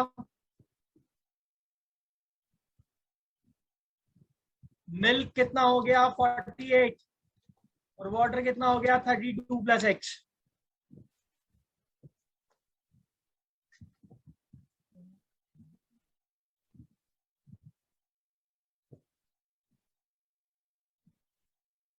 थर्टी टू प्लस एक्स हो गया मिल्क, सॉरी वाटर।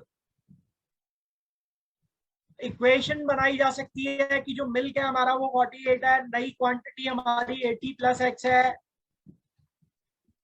और ये कितना होना चाहिए? 40% होना चाहिए। अब तो यहां से x निकाला जा सकता है। पर अगर आप ऐसा नहीं करना चाह रहे हो तो देखो यार, मिला क्या रहे हो? पानी मिला रहे हो ना। मिल्क की क्वांटिटी तो सेम रहेगी, जितना मर्जी पानी मिला लो, जितना मर्जी पानी मिला लो, मिल्क की क्वांटिटी सेम रहेगी ना। Yes sir.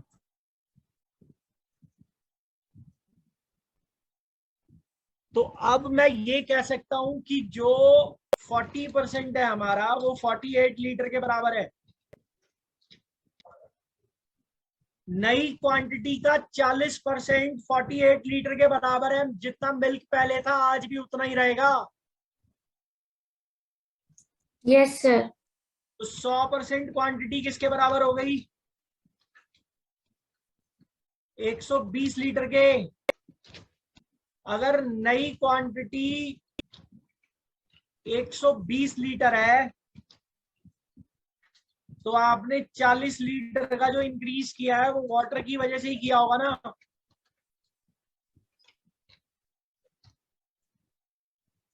Yes, sir. Orally हो जाएगा, ऐसे कर लो।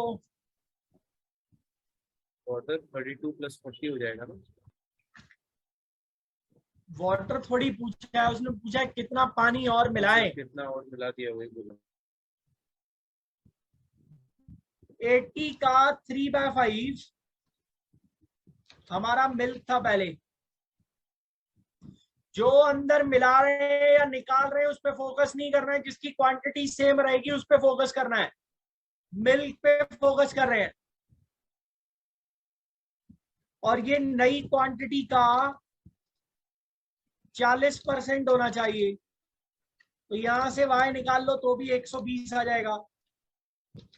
मार्क मत कर देना अगर 120 हो ऑप्शंस में तो, और करके आओगे आधे में आधे, तुम में से आधे करके आएंगे 120 को मार्क, मैं बता रहा हूं। एलिगेशन भी लगाया जा सकता है। मिल्क पहले कितना है? 3/5। क्या मैं कह दूं 60% मिल्क है पहले? यस अरे सर। 60% मिल्क है ना पहले। जो आप पानी मिला रहे हो उसमें मिल्क है क्या? नहीं सर। तो क्या मैं कह दूं कि 0% मिल्क मिला रहे हो अब? हम्म। ओवरऑल 40% हो जाना चाहिए। हाँ जी।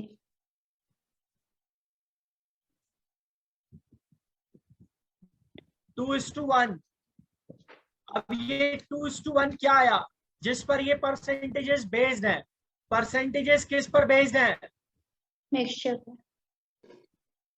Sir quantity. किसका है? 80 लीटर का। हाँ। तो जब ये आपका 2 यूनिट 80 लीटर को रिप्रेजेंट कर रहा है तो ये 1 यूनिट 40 लीटर को रिप्रेजेंट करेगा। Yes sir. और ये 0% क्या है? Water added. यस अरे यार, सर। जो पानी मिलाया वही तो है। गला दर्द करने लग जाता है मेरा बोल बोल के, लेकिन तुम्हारे को कोई फर्क नहीं पड़ता। सर ये 2 यूनिट को 80 लीटर क्यों माना? ये 60% किसका है? मिक्सचर का है जो कि 80 लीटर है। 80 लीटर है। और ये 80 लीटर को ही तो रिप्रेजेंट कर रहा है 2 यूनिट।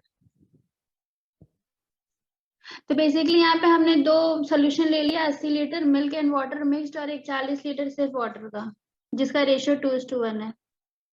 आप इसको ऐसे क्यों देख रहे हो? आप ये देखो ना कि ये 60% किस पर बेस्ड है? 60% बेस्ड है 80 पर। हाँ जी सर।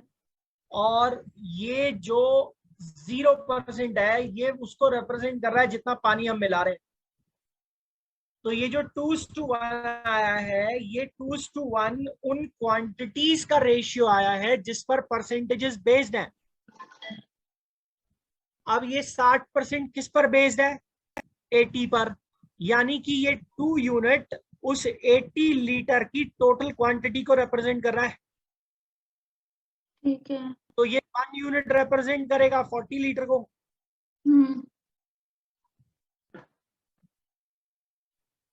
ठीक है सर। इसमें वाटर की तरफ से भी एलिगेशन लगा सकते हैं, वो आप देख लीजिएगा लगाकर। अब दूसरा एंगल देखो इसी में।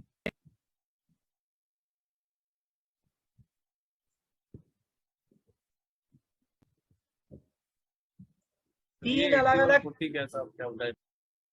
यार हटाने के बाद क्यों पूछते हो? मैं इतनी देर से आराम से बैठा हुआ हूँ, क्या कह रहे हो अभी ये बताओ। ये 80 और 40 क्या क्या रेशियो क्या?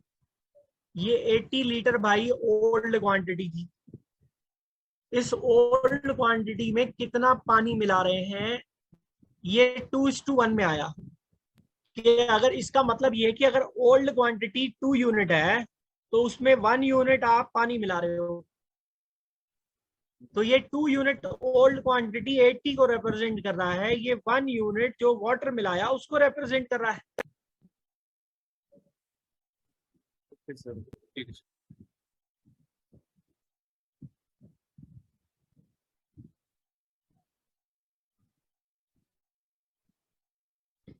तीन अलग अलग कंटेनर्स हैं, तीनों कंटेनर में मिल्क और वाटर है।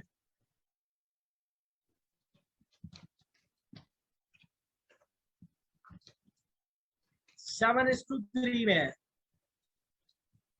दूसरी जगह पर 5:3 में है। तीसरी जगह पर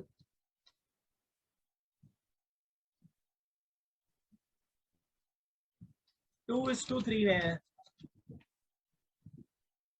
मिल्क वाटर कुछ भी रख सकता है उसकी जगह, कॉपर जिंक रख दे, एल्यूमिनियम आयरन रख दे, जो उसका मन करे वो रख दे, अलॉय बोल दे, टी कॉफी बोल दे, उससे कोई फर्क तो पड़ेगा नहीं। अल्कोहल और स्पिरिट बोल दे, वाइन बोल दे, कोई फर्क नहीं पड़ने वाला। 3 कंटेनर हो गए, C1 C2 C3। मैं इसलिए कह रहा हूं हटाने के बाद पूछते हो, मैं इसलिए कहता हूं क्योंकि अगर मान लो वो एनोटेशन चला गया तो भाई फिर वो वापस नहीं आएगा और आप फिर पूरा लिखना पड़ेगा मुझे दोबारा, ये दिक्कत है।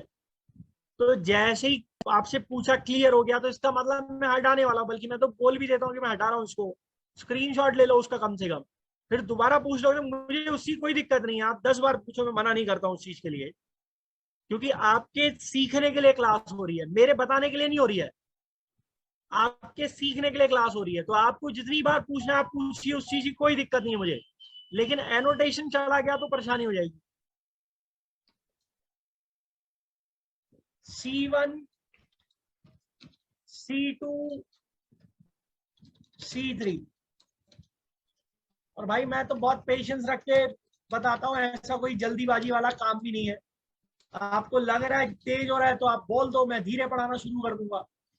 अब मैं तीनों कंटेनर में से थोड़ा थोड़ा लेकर मिला रहा हूं।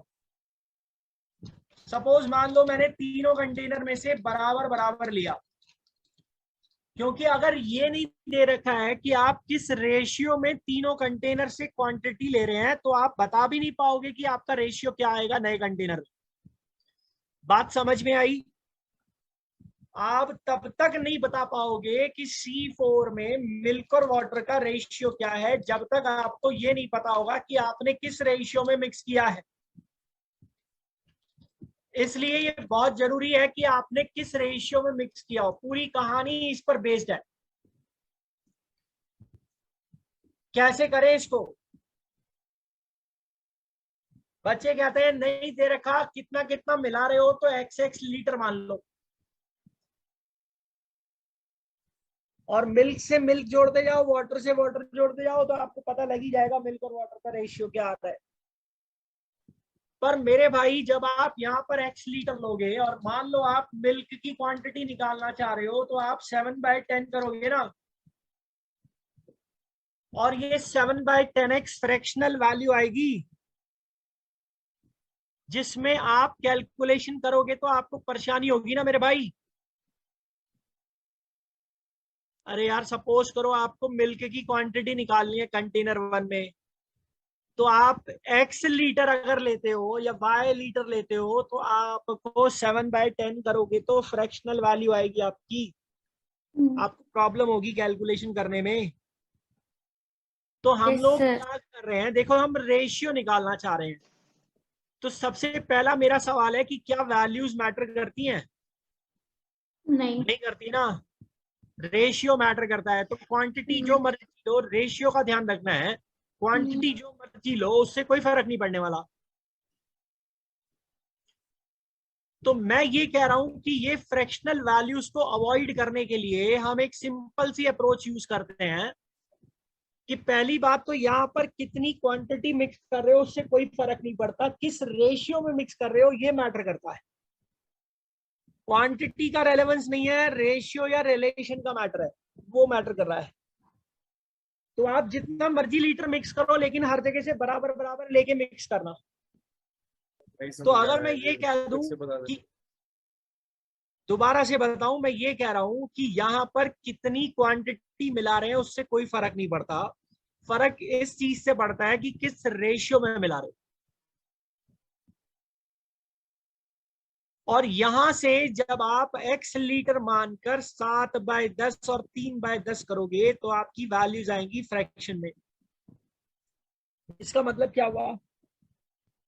इसका मतलब ये हुआ कि आपको तकलीफ होगी। फ्रैक्शनल वैल्यूज में प्ले करना मेरा कंफर्ट जोन नहीं है। तो ऐसी सिचुएशन में क्यों ना हम यहां पर एक ऐसी वैल्यू एज्यूम कर लें जो कि हर जगह पर मुझे रेशियो को निकालते टाइम एक इंटीग्रल वैल्यू दे। तो जैसे आप यहां पे 7/10 कर रहे हो, दूसरे कंटेनर में क्या करोगे? 5/8। तीसरे कंटेनर में क्या करोगे? 3/5। तो मान लो कि अगर ये x ऐसी वैल्यू हो जो 10 से डिवाइड हो जाए तो इंटीग्रल वैल्यू मिलेगी आपको। Yes sir. और यहां पे वो 8 से डिवाइड होगी तो इंटीग्रल वैल्यू मिलेगी, और यहां पर 5 से डिवाइड होगी तो इंटीग्रल वैल्यू मिलेगी। तो हम लोग क्या करेंगे? हम लोग सिंपली ये एज्यूम कर लेंगे, assume a value which is LCM of 10, 8 and 5। एक ऐसी वैल्यू सोचो जो 8, 10, 8 और 5 का एक एलसीएम हो। एलसीएम नहीं ले रहे तो कोई कॉमन मल्टीपल ले लो जो दिख जाए आपको। 40 दिख रहा है? Yes sir. तीनों से डिवाइड होने वाली वैल्यू। तो हम ये मान लेंगे कि हम हर जगह से क्या मिला रहे हैं? 40 लीटर मिला रहे हैं। एक तो अर्थमेटिक के मॉड्यूल में मेरे को तो हर मॉड्यूल में टाइम कम लगता है, कम से कम 5 क्लास होनी चाहिए। और अर्थमेटिक के मॉड्यूल में तो भाई इतना प्रेशर फैकल्टी के ऊपर भी आ जाएगा अगर आप तो बफर यूज करो। तीसरी क्लास चल रही है अभी, टाइम एंड वर्क बचा है, रिमूवल रिप्लेसमेंट बचा है, और टाइम स्पीड डिस्टेंस भी बचा है। अननेसेसरी खत्म करने वाली बात हो जाती है, फिर मजा आता नहीं है। सर हम एक्सटेंड नहीं कर सकते क्लासेस? एक्सटेंड, वो फिर क्लासेस आगे मेरी क्लास होती है फिर। नहीं सर, मतलब जैसे अभी 4 है तो हम उसको 5 या 6 कर लें। 6 नहीं हो सकती, 4+1 हो सकता है, but that 1 is not a mandatory aspect, that's not a luxury कि उसको लेना ही लेना है। मतलब वो रेयर केस के लिए है। इसमें तो सर लग जाएगी शायद। देखता हूं, अगर कोशिश करूंगा। तो आप ये देखो, अगर मैंने हर जगह से 40 लीटर लिया है तो पहले कंटेनर में हमारा मिल्क कितना होगा, दूसरे में कितना होगा, तीसरे में कितना होगा।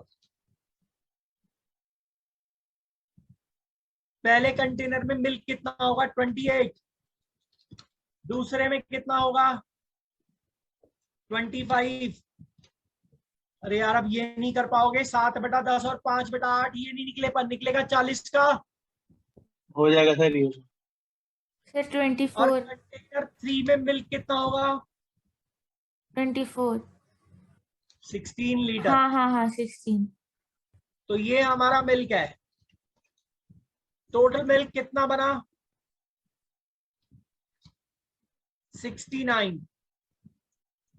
वाटर कितना होगा? वाटर भी निकाल सकते हो ऐसे, पर निकालना नहीं है।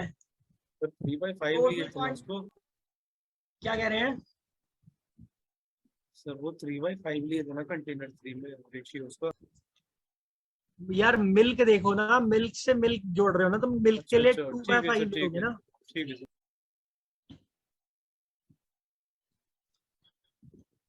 तो वाटर के लिए इंडिविजुअली निकालने के 2/5 करो या 3/5, वहां समझाने का पर्पस ये था कि आपको ऐसी वैल्यू लेनी है जो कि 5 का मल्टीपल हो,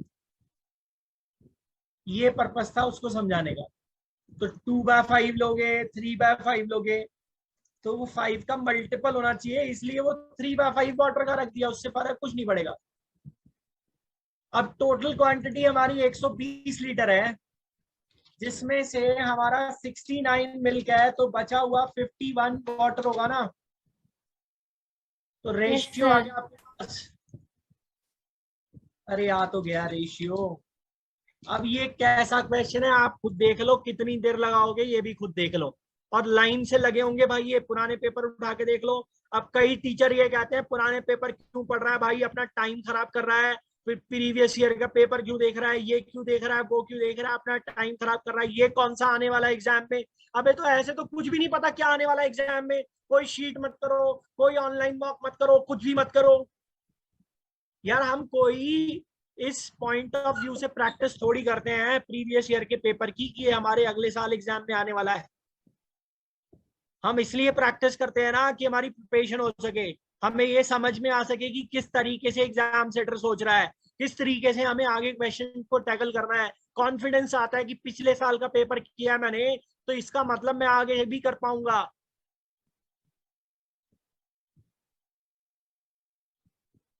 फालतू की बातों में मत आओ और मेहनत करने में लग जाओ, सीधी सी बात है।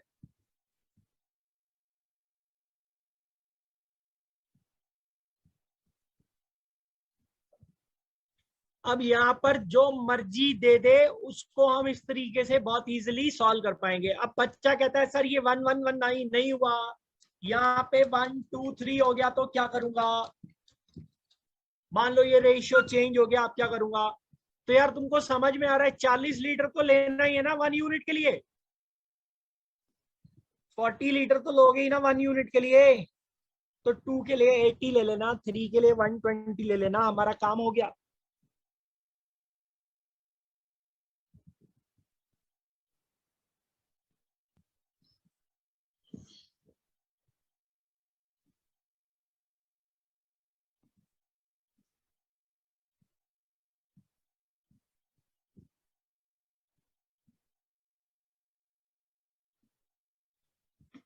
यहाँ पर कॉपर और जिंक है, एक अलॉय है उसमें कॉपर और जिंक है 5:3 में। दूसरा एक अलॉय है उसमें कॉपर और जिंक है 3:2 में।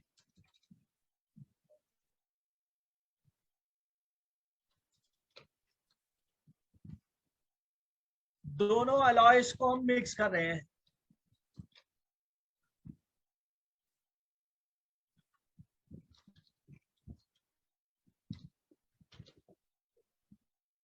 किस रेशियो में हमें मालूम नहीं। एक नया अलॉय बना रहे हैं, अलॉय 3। उस अलॉय 3 में कॉपर और जिंक का रेशियो दे रखा है 61:39, या ऐसे कर लो 31:19। कह रहा है बताओ किस रेशियो में मिलाया। क्या आपको ये क्वेश्चन पिछले वाले से अलग लग रहा है? पहले ये दे रखा था ये निकालना था, अब ये दे रखा है ये निकालना है, बात तो वही की वही है।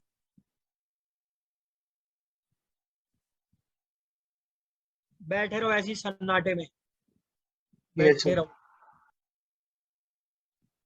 अब बच्चा कहता है हमें नहीं पता, तो क्या मैं यहाँ पे अपने मन से क्वांटिटी मान लूं? नहीं मान सकता ना, क्योंकि मुझे पता ही नहीं किस रेशियो में मिलाया। तो मैं ये कहता हूं यहाँ पर 8x लिया और यहाँ पर 5y लिया। अलग अलग वेरिएबल क्यों ले रहा हूँ? अगर मैं 8x और 5x ले लूंगा तो मैंने रेशियो ही मान लिया ना कि मैं 8:5 में मिला रहा हूँ। ये सर 8x लेने का पर्पस ये है कि मेरा कॉपर और जिंक सीधा सीधा 5x और 3x दिख जाएगा मुझे। Yes, sir.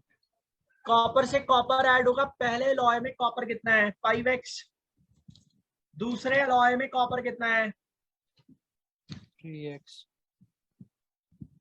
बेटे पढ़ लो, जितना अभी मिल रहा है ना पढ़ लो, ठीक है? बाद में मत कहना ये नहीं हुआ वो नहीं हुआ। अभी पढ़ लो, अभी कर लो मेहनत, टाइम है तुम्हारे पास।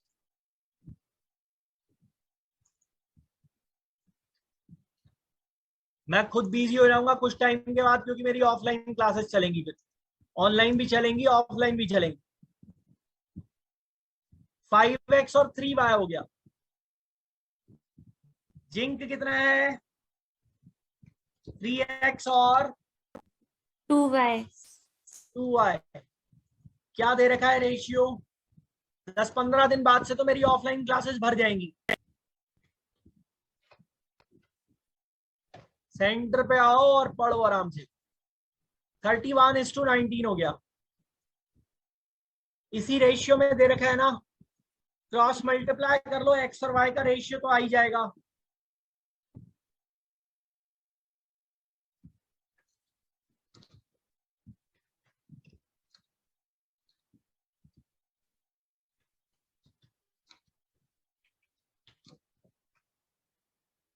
To x is equal to 5y।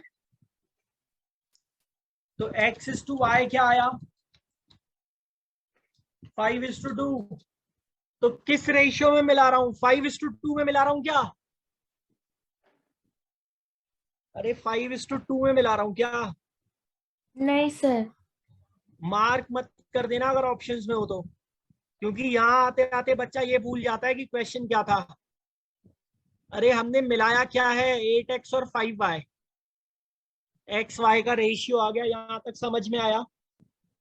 अब देखो हमने मिलाया क्या है? 8x और 5y। तो 8x क्या होगा मेरा? 40। और 5y क्या होगा मेरा? 10। तो किस रेशियो में मिला रहा हूं मैं? 4:1 में मिला रहा हूं ना? Yes sir. अब इसी को एलिगेशन से भी तो कर सकते हैं।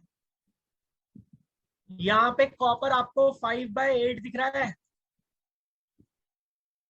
5/8 का मतलब 62.5% है ना? ये सर और दूसरी जगह पे कॉपर 3/5 दिख रहा है। 3/5 का 61%। मतलब 60% हुआ ना? और यहाँ पर कॉपर आपको 31/50 दिख रहा है, ये सर यानी कि 62% हुआ ना? तो उठा के रख दो बीच में, 4:1 का रेशियो आ गया। अब इससे इजी क्या हुआ यार? यही तो अप्रोच है मेरे भाई, लिंक बनाओगे तभी सीख पाओगे कि चल क्या रहा है। सर ये A3 में A1 और A2 का मिक्सचर है ना? हाँ मिक्सचर है दोनों, कॉपर और जिंक का। पर मैंने क्या कहा था कि एलिगेशन में क्वालिटी से क्वालिटी मिलती है। ये दोनों कॉपर की परसेंटेजेस है ना? कॉपर इन A1, कॉपर इन A2। कॉपर से कॉपर मिला रहे हैं एलिगेशन में, जिंक से जिंक मिलेगा। जिंक का पॉइंट ऑफ व्यू भी ले सकते हो।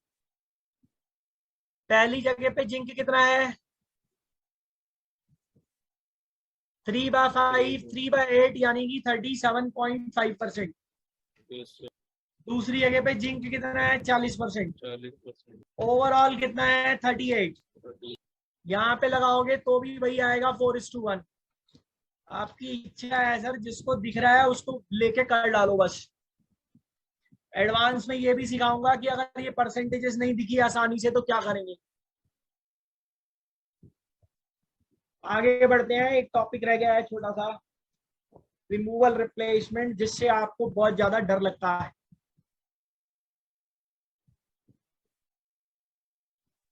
पागल हो जाते हैं बच्चे उसमें, मैंने ये देखा है,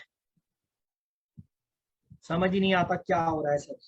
सर जो x/y की वैल्यू है 5:2, इसको हम डायरेक्टली 8x में कैसे इंटू कर सकते हैं 5 को? ये तो रेशियो है। तो रेशियो है तो परसेंटेज में कन्वर्ट नहीं हो सकता। 1/2 का मतलब 50% नहीं है। परसेंटेज की क्लास जहां से शुरू की थी 20% को लिखा था 1/5, 1:5, 0.2। क्लास ही अर्थमेटिक की यहीं से, जो पूरा मॉड्यूल है वही यहीं से स्टार्ट हुआ है कि परसेंटेज, रेशियो, फ्रैक्शन, डेसिमल, ये सब एक ही होता है। रेशियो की क्लास शुरू की थी 3:4 लिखा था, लिखा नहीं था कि ए बी का 75% है।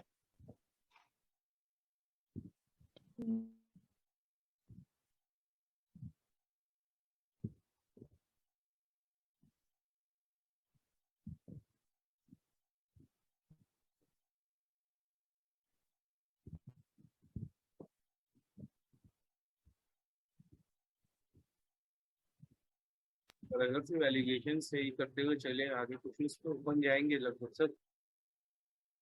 क्या होगा सर एलिगेशन वाले से ही सारे क्वेश्चंस बन जाएंगे कि जो ये लॉन्गर फॉर्मेट आपने बताया बन ही जाते हैं यार ऑलमोस्ट। अगर मैं आपको असली काम दिखा दूं मिक्सचर का तो आप अपना सिर पकड़ लोगे।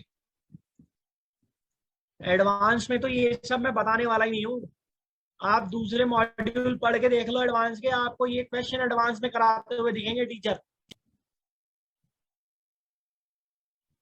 मैं आपको ये एडवांस में दिखाऊंगा ही नहीं, तो बेसिक में निपटा दे रहे हैं भाई हम।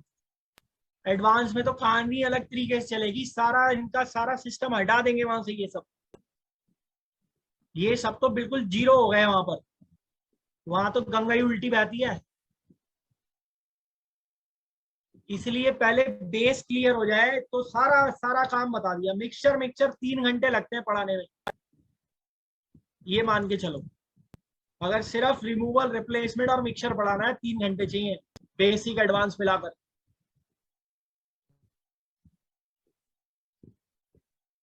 एक कंटेनर में 200 लीटर प्योर मिल्क है।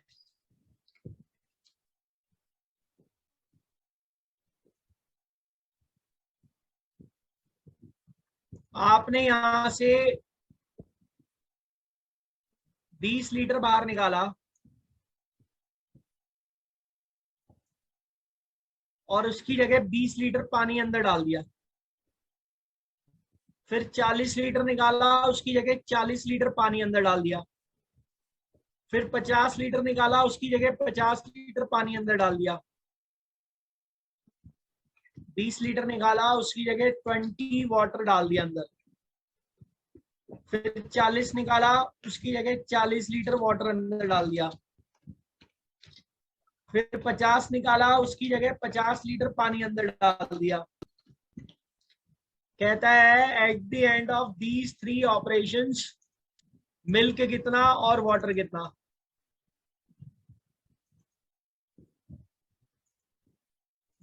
मिल्क कितना और वाटर कितना, दूध का दूध और पानी का पानी करना है। रेशियो में, लीटर में, ये सब करके देखना चाह रहे हैं। तो इसको ऐसे समझते हैं कि देखो यार 200 लीटर प्योर मिल्क है। अगर तुम इसमें से 20 लीटर पानी बाहर निकाल रहे हो तो ये जो 20 है ये इस 200 का 10% है ना। अरे मान लो घर में 10 कटोरी दाल बनी है, उसमें नमक है, पानी है, मिर्च है, दाल है, लहसुन, प्याज, अदरक, दुनिया भर का आइटम डाला है, कई तरीके का सामान डाल रखा है। क्या ऐसा होता है क्या कि किसी की कटोरी में नमक तेज और किसी की कटोरी में मिर्च तेज हो? ऐसा होता है क्या? नहीं होता ना। अगर तुमने 10 कटोरी दाल में से 1 कटोरी दाल किसी को खिला दी तो इसका मतलब 10% नमक भी खत्म हो गया, 10% मिर्च भी खत्म हो गई, 10% पानी, दाल, प्याज, अदरक, लहसुन जो डाला था सब खत्म हो गया। Yes sir. तो 200 लीटर प्योर मिल्क में से जब 20 लीटर बाहर निकाल लूंगा तो क्या मैं कह सकता हूं कि मैं 10% क्वांटिटी बाहर निकाल रहा हूं? ध्यान से सुनो, यहां हर बार पानी मिला रहे हैं, जो चीज अंदर मिला रहे हैं उस पर फोकस नहीं किया जाता, क्योंकि आप ये देखो कि ऊपर से आप पानी मिला रहे हो बार बार, कुछ पानी निकलेगा भी दूसरे तीसरे ऑपरेशन में। तो आप जब पानी ऊपर से मिलाओगे, निकाल भी रहे हो, तो पानी की क्वांटिटी हर बार बदलेगी ना। लेकिन मिल्क जो एक बार निकलता जाएगा वो निकलता ही जाएगा, ऊपर से मिल्क तो मिला नहीं रहे हो, तो मिल्क के निकलने के बाद मिल्क की क्वांटिटी तो नहीं बदलेगी ना, क्योंकि ऊपर से मिल्क तो नहीं मिला रहे हो। अगली बार निकलेगा तो कम होगी। तो इसलिए फोकस किस पे कर रहे हैं? मिल्क पे फोकस कर रहे हैं। 200 लीटर प्योर मिल्क है, उसमें से 10-20 लीटर निकाल लिया, तो जो भी चीज अंदर है वो 10% से कम हो गई। Yes sir. और किसी चीज को 10% से कम करोगे तो 90/100 हो जाएगी। अगली बार 40 लीटर बाहर निकाल रहे हो, ये 40 लीटर 200 का 20% है, तो जो भी चीज अंदर है वो 20% से कम हो जाएगी, यानी कि 80% हो जाएगी। और जब 50 लीटर बाहर निकालोगे, अरे यार जो मिल्क कम हो रहा है वो होता ही जा रहा है ना, अगली बार जो 20% कम होगा वो घटे हुए मिल्क का कम होगा ना, जो निकलने के बाद बच चुका है मिल्क उसका 20% कम होगा ना। और तीसरे ऑपरेशन में 50 लीटर बाहर निकाल रहे हो, जो 25% है टोटल क्वांटिटी 200 का, जो मिल्क बचा होगा उसका 25% कम होगा ना, यानी कि फाइनली मिल्क कितना बचेगा? 108 लीटर। अब बच्चा ये कहता है सर अभी तो ये 20 से 200 का 10% है, साफ साफ दिख रहा है, अगर ये परसेंटेज ही मुझसे ना निकले तो मैं क्या करूंगा? अरे तो भाई मत निकाल परसेंटेज, ऐसे देख ले कि 200 लीटर था, आपने 20 लीटर निकाल दिया तो 180/200 रह गया ना, 40 निकाल दिया तो 160/200 रह गया ना, और 50 निकाल दिया तो 150/200 रह गया ना, टोटल क्वांटिटी के रिस्पेक्ट में, तो भी निकल आएगा। अब 108 लीटर मिल्क है, तो बाकी का बचा हुआ 72 लीटर वाटर होगा ना। रेशियो भी आ गया आपके पास 27 और 23। कॉन्सेंट्रेशन निकालना है तो 27/50 यानी कि 54% हो गया। अब अगर आप इसको जनरलाइज करना चाहते हो तो सर ये जनरलाइज भी हो जाएगा। मान लो अगर यही ऑपरेशन आप 3 बार परफॉर्म कर रहे होते, सिर्फ ये वाला इक्वल क्वांटिटी के साथ 3 बार परफॉर्म कर रहे होते अगर आप इसको, तो आप क्या करते? 200 इंटू 90/100 की पावर 3 कर देते ना आप। अरे यार सेम वैल्यू से मल्टीप्लाई करता 3 बार। अब अगर आप समझ पा रहे हो तो ये सक्सेसिव है, ये भी दिख रहा होगा आपको। अरे सक्सेसिव भी तो है, प्रोडक्ट में ही तो डील हो रहा है। Yes sir. जो मिल्क निकल गया, निकलने के बाद जो बचेगा उसका परसेंटेज जो भी है कम होगा ना, उसका पार्ट कम होने वाला है ना। जी सर। बार बार हम लोग वो 200 से क्यों ले रहे थे? जैसे 200 पर तो 20 निकल जा रहा है ना। मेरे भाई 200 का 20 निकल गया तो अब यहाँ पे 180 हो गया ना, तो हाँ, 200 कहाँ रहा? सर वो अब अगर आप 160 जो ये आप कह रहे हो लिए, कि नीचे 200 क्यों ले रहे हो, तो मेरे भाई जो बचेगा वो टोटल क्वांटिटी के एस्पेक्ट में ही तो देखोगे। जो 180 लीटर मिल्क बच गया वो टोटल का 90% है, ऐसी तो देखोगे, टोटल के बेस पे ही तो कंपेयर करोगे कि कितना पार्ट कितना फ्रैक्शन बच गया। हाँ,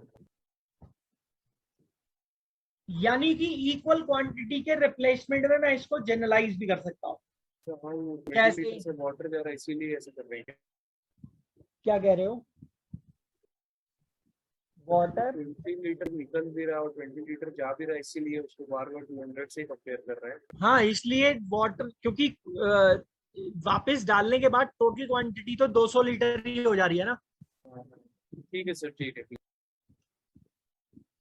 भाई पहले ऑपरेशन को परफॉर्म करने के बाद यहाँ पे 200 लीटर की टोटल क्वांटिटी होगी, उसमें से 40 लीटर निकाल रहा हूँ, मतलब उसका 1/5 पार्ट निकाल रहा हूँ, उसका 20% निकाल रहा हूँ, या उसका 160/200 बच जाएगा, ये कह सकता हूँ। अगर इक्वल क्वांटिटी से रिप्लेसमेंट करूं तो मैं इसको जनरलाइज भी कर सकता हूं। Amount left in vessel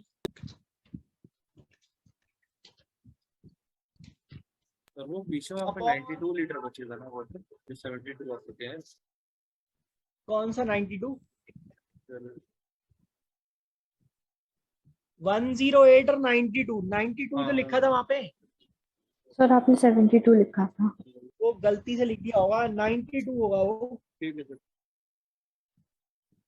amount left in vessel upon initial amount in vessel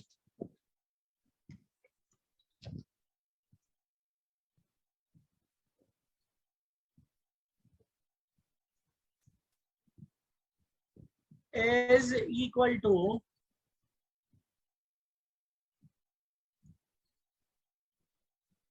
one minus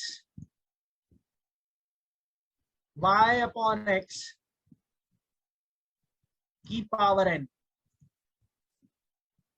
y क्या है? Amount replaced each time. x क्या है? Total quantity. n क्या है? नंबर ऑफ टाइम्स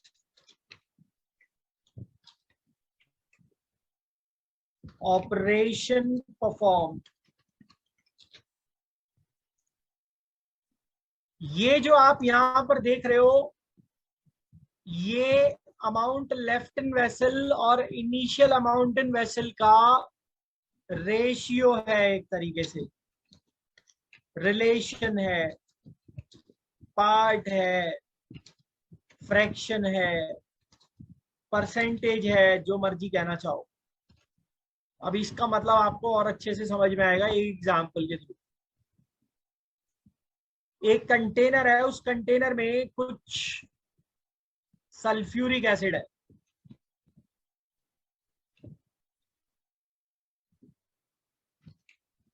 कितना है हमको मालूम नहीं, x लीटर है सपोज, प्योर सल्फ्यूरिक एसिड है।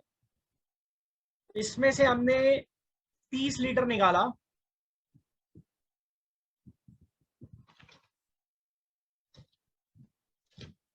और इसकी जगह 30 लीटर अंदर डाल दिया।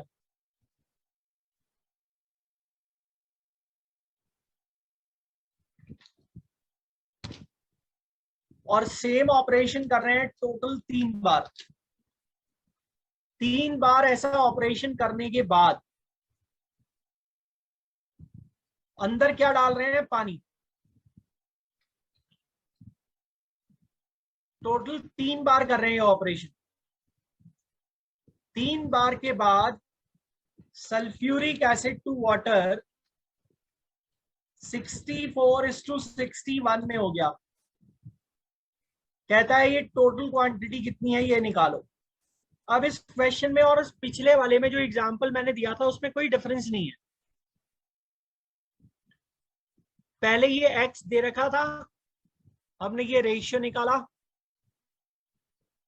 और अब ये रेशियो दे रखा है, हमें वो x निकालना है। और इक्वल क्वांटिटी से रिप्लेसमेंट हो रहा है तो इसको लगाया जा सकता है। अब बात ये है कि ये जो हम लगाएंगे यहां पर, ये सल्फ्यूरिक एसिड के लिए होगा कि वाटर के लिए होगा?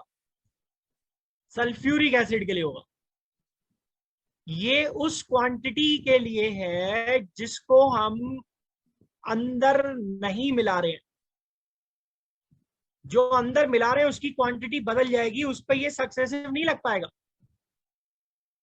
तो अब आप मुझे ये बताओ कि सल्फ्यूरिक एसिड बचा कितना है?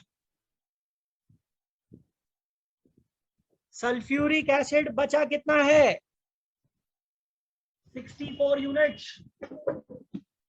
और सल्फ्यूरिक एसिड इनिशियली कितना था? 125 x लीटर या 125?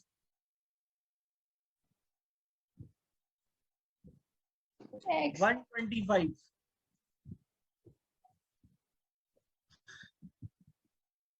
x लीटर टोटल क्वांटिटी है, इसीलिए कह रहा हूं ना कि यहां पर जो ये रख रहे हो ये वो रेशियो रिलेशन है कि जो बच गया वो इनिशियली के बेसिस पर कितना था।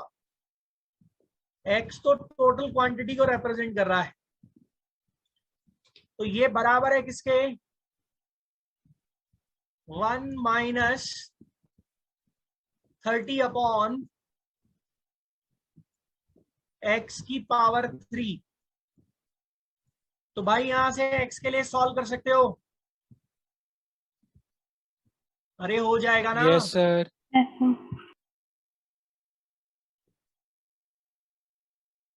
ये 4/5 है, 3 हटाऊंगा तो, और साफ साफ दिख रहा है ना ये 1/5 होना चाहिए, तभी तो वो 1/5 आएगा, 4/5 आएगा। अबे 1 में से 1/5 माइनस करोगे तभी तो 4/5 आएगा। तो यहां से x का वैल्यू 150 दिख जाएगा सीधा सीधा, नहीं तो सॉल्व कर लेना। एक और करो।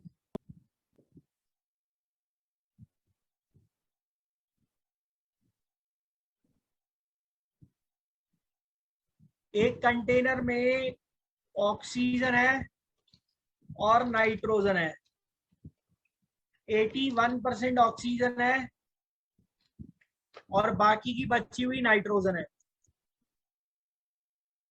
81% ऑक्सीजन है, बाकी की बची हुई 19% नाइट्रोजन है। टोटल 240 लीटर है टोटल। यहां से x लीटर निकाला और इसकी जगह कुछ डाल दिया, ऐसे समझ लो y लीटर निकाला और इसकी जगह y लीटर नाइट्रोजन डाल दी। ऐसा 4 बार किया हमने, और 4 बार करने के बाद ऑक्सीजन इज जस्ट 16% नाउ।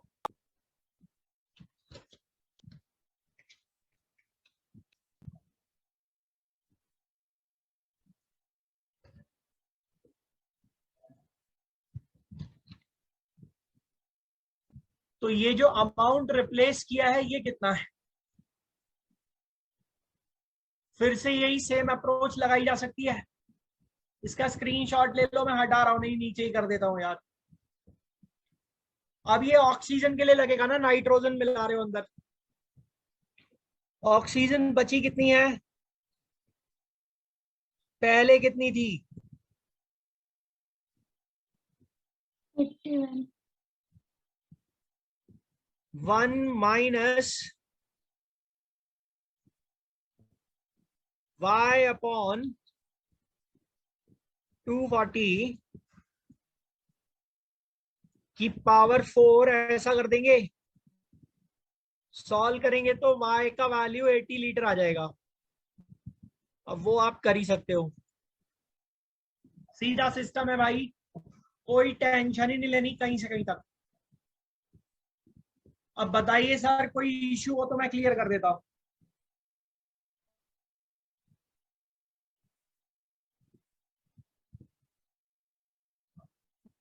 ठीक है सर, फिर खत्म कर रहे हैं, अगली क्लास में मिलते हैं। टाइम एंड वर्क और टाइम स्पीड डिस्टेंस देखेंगे।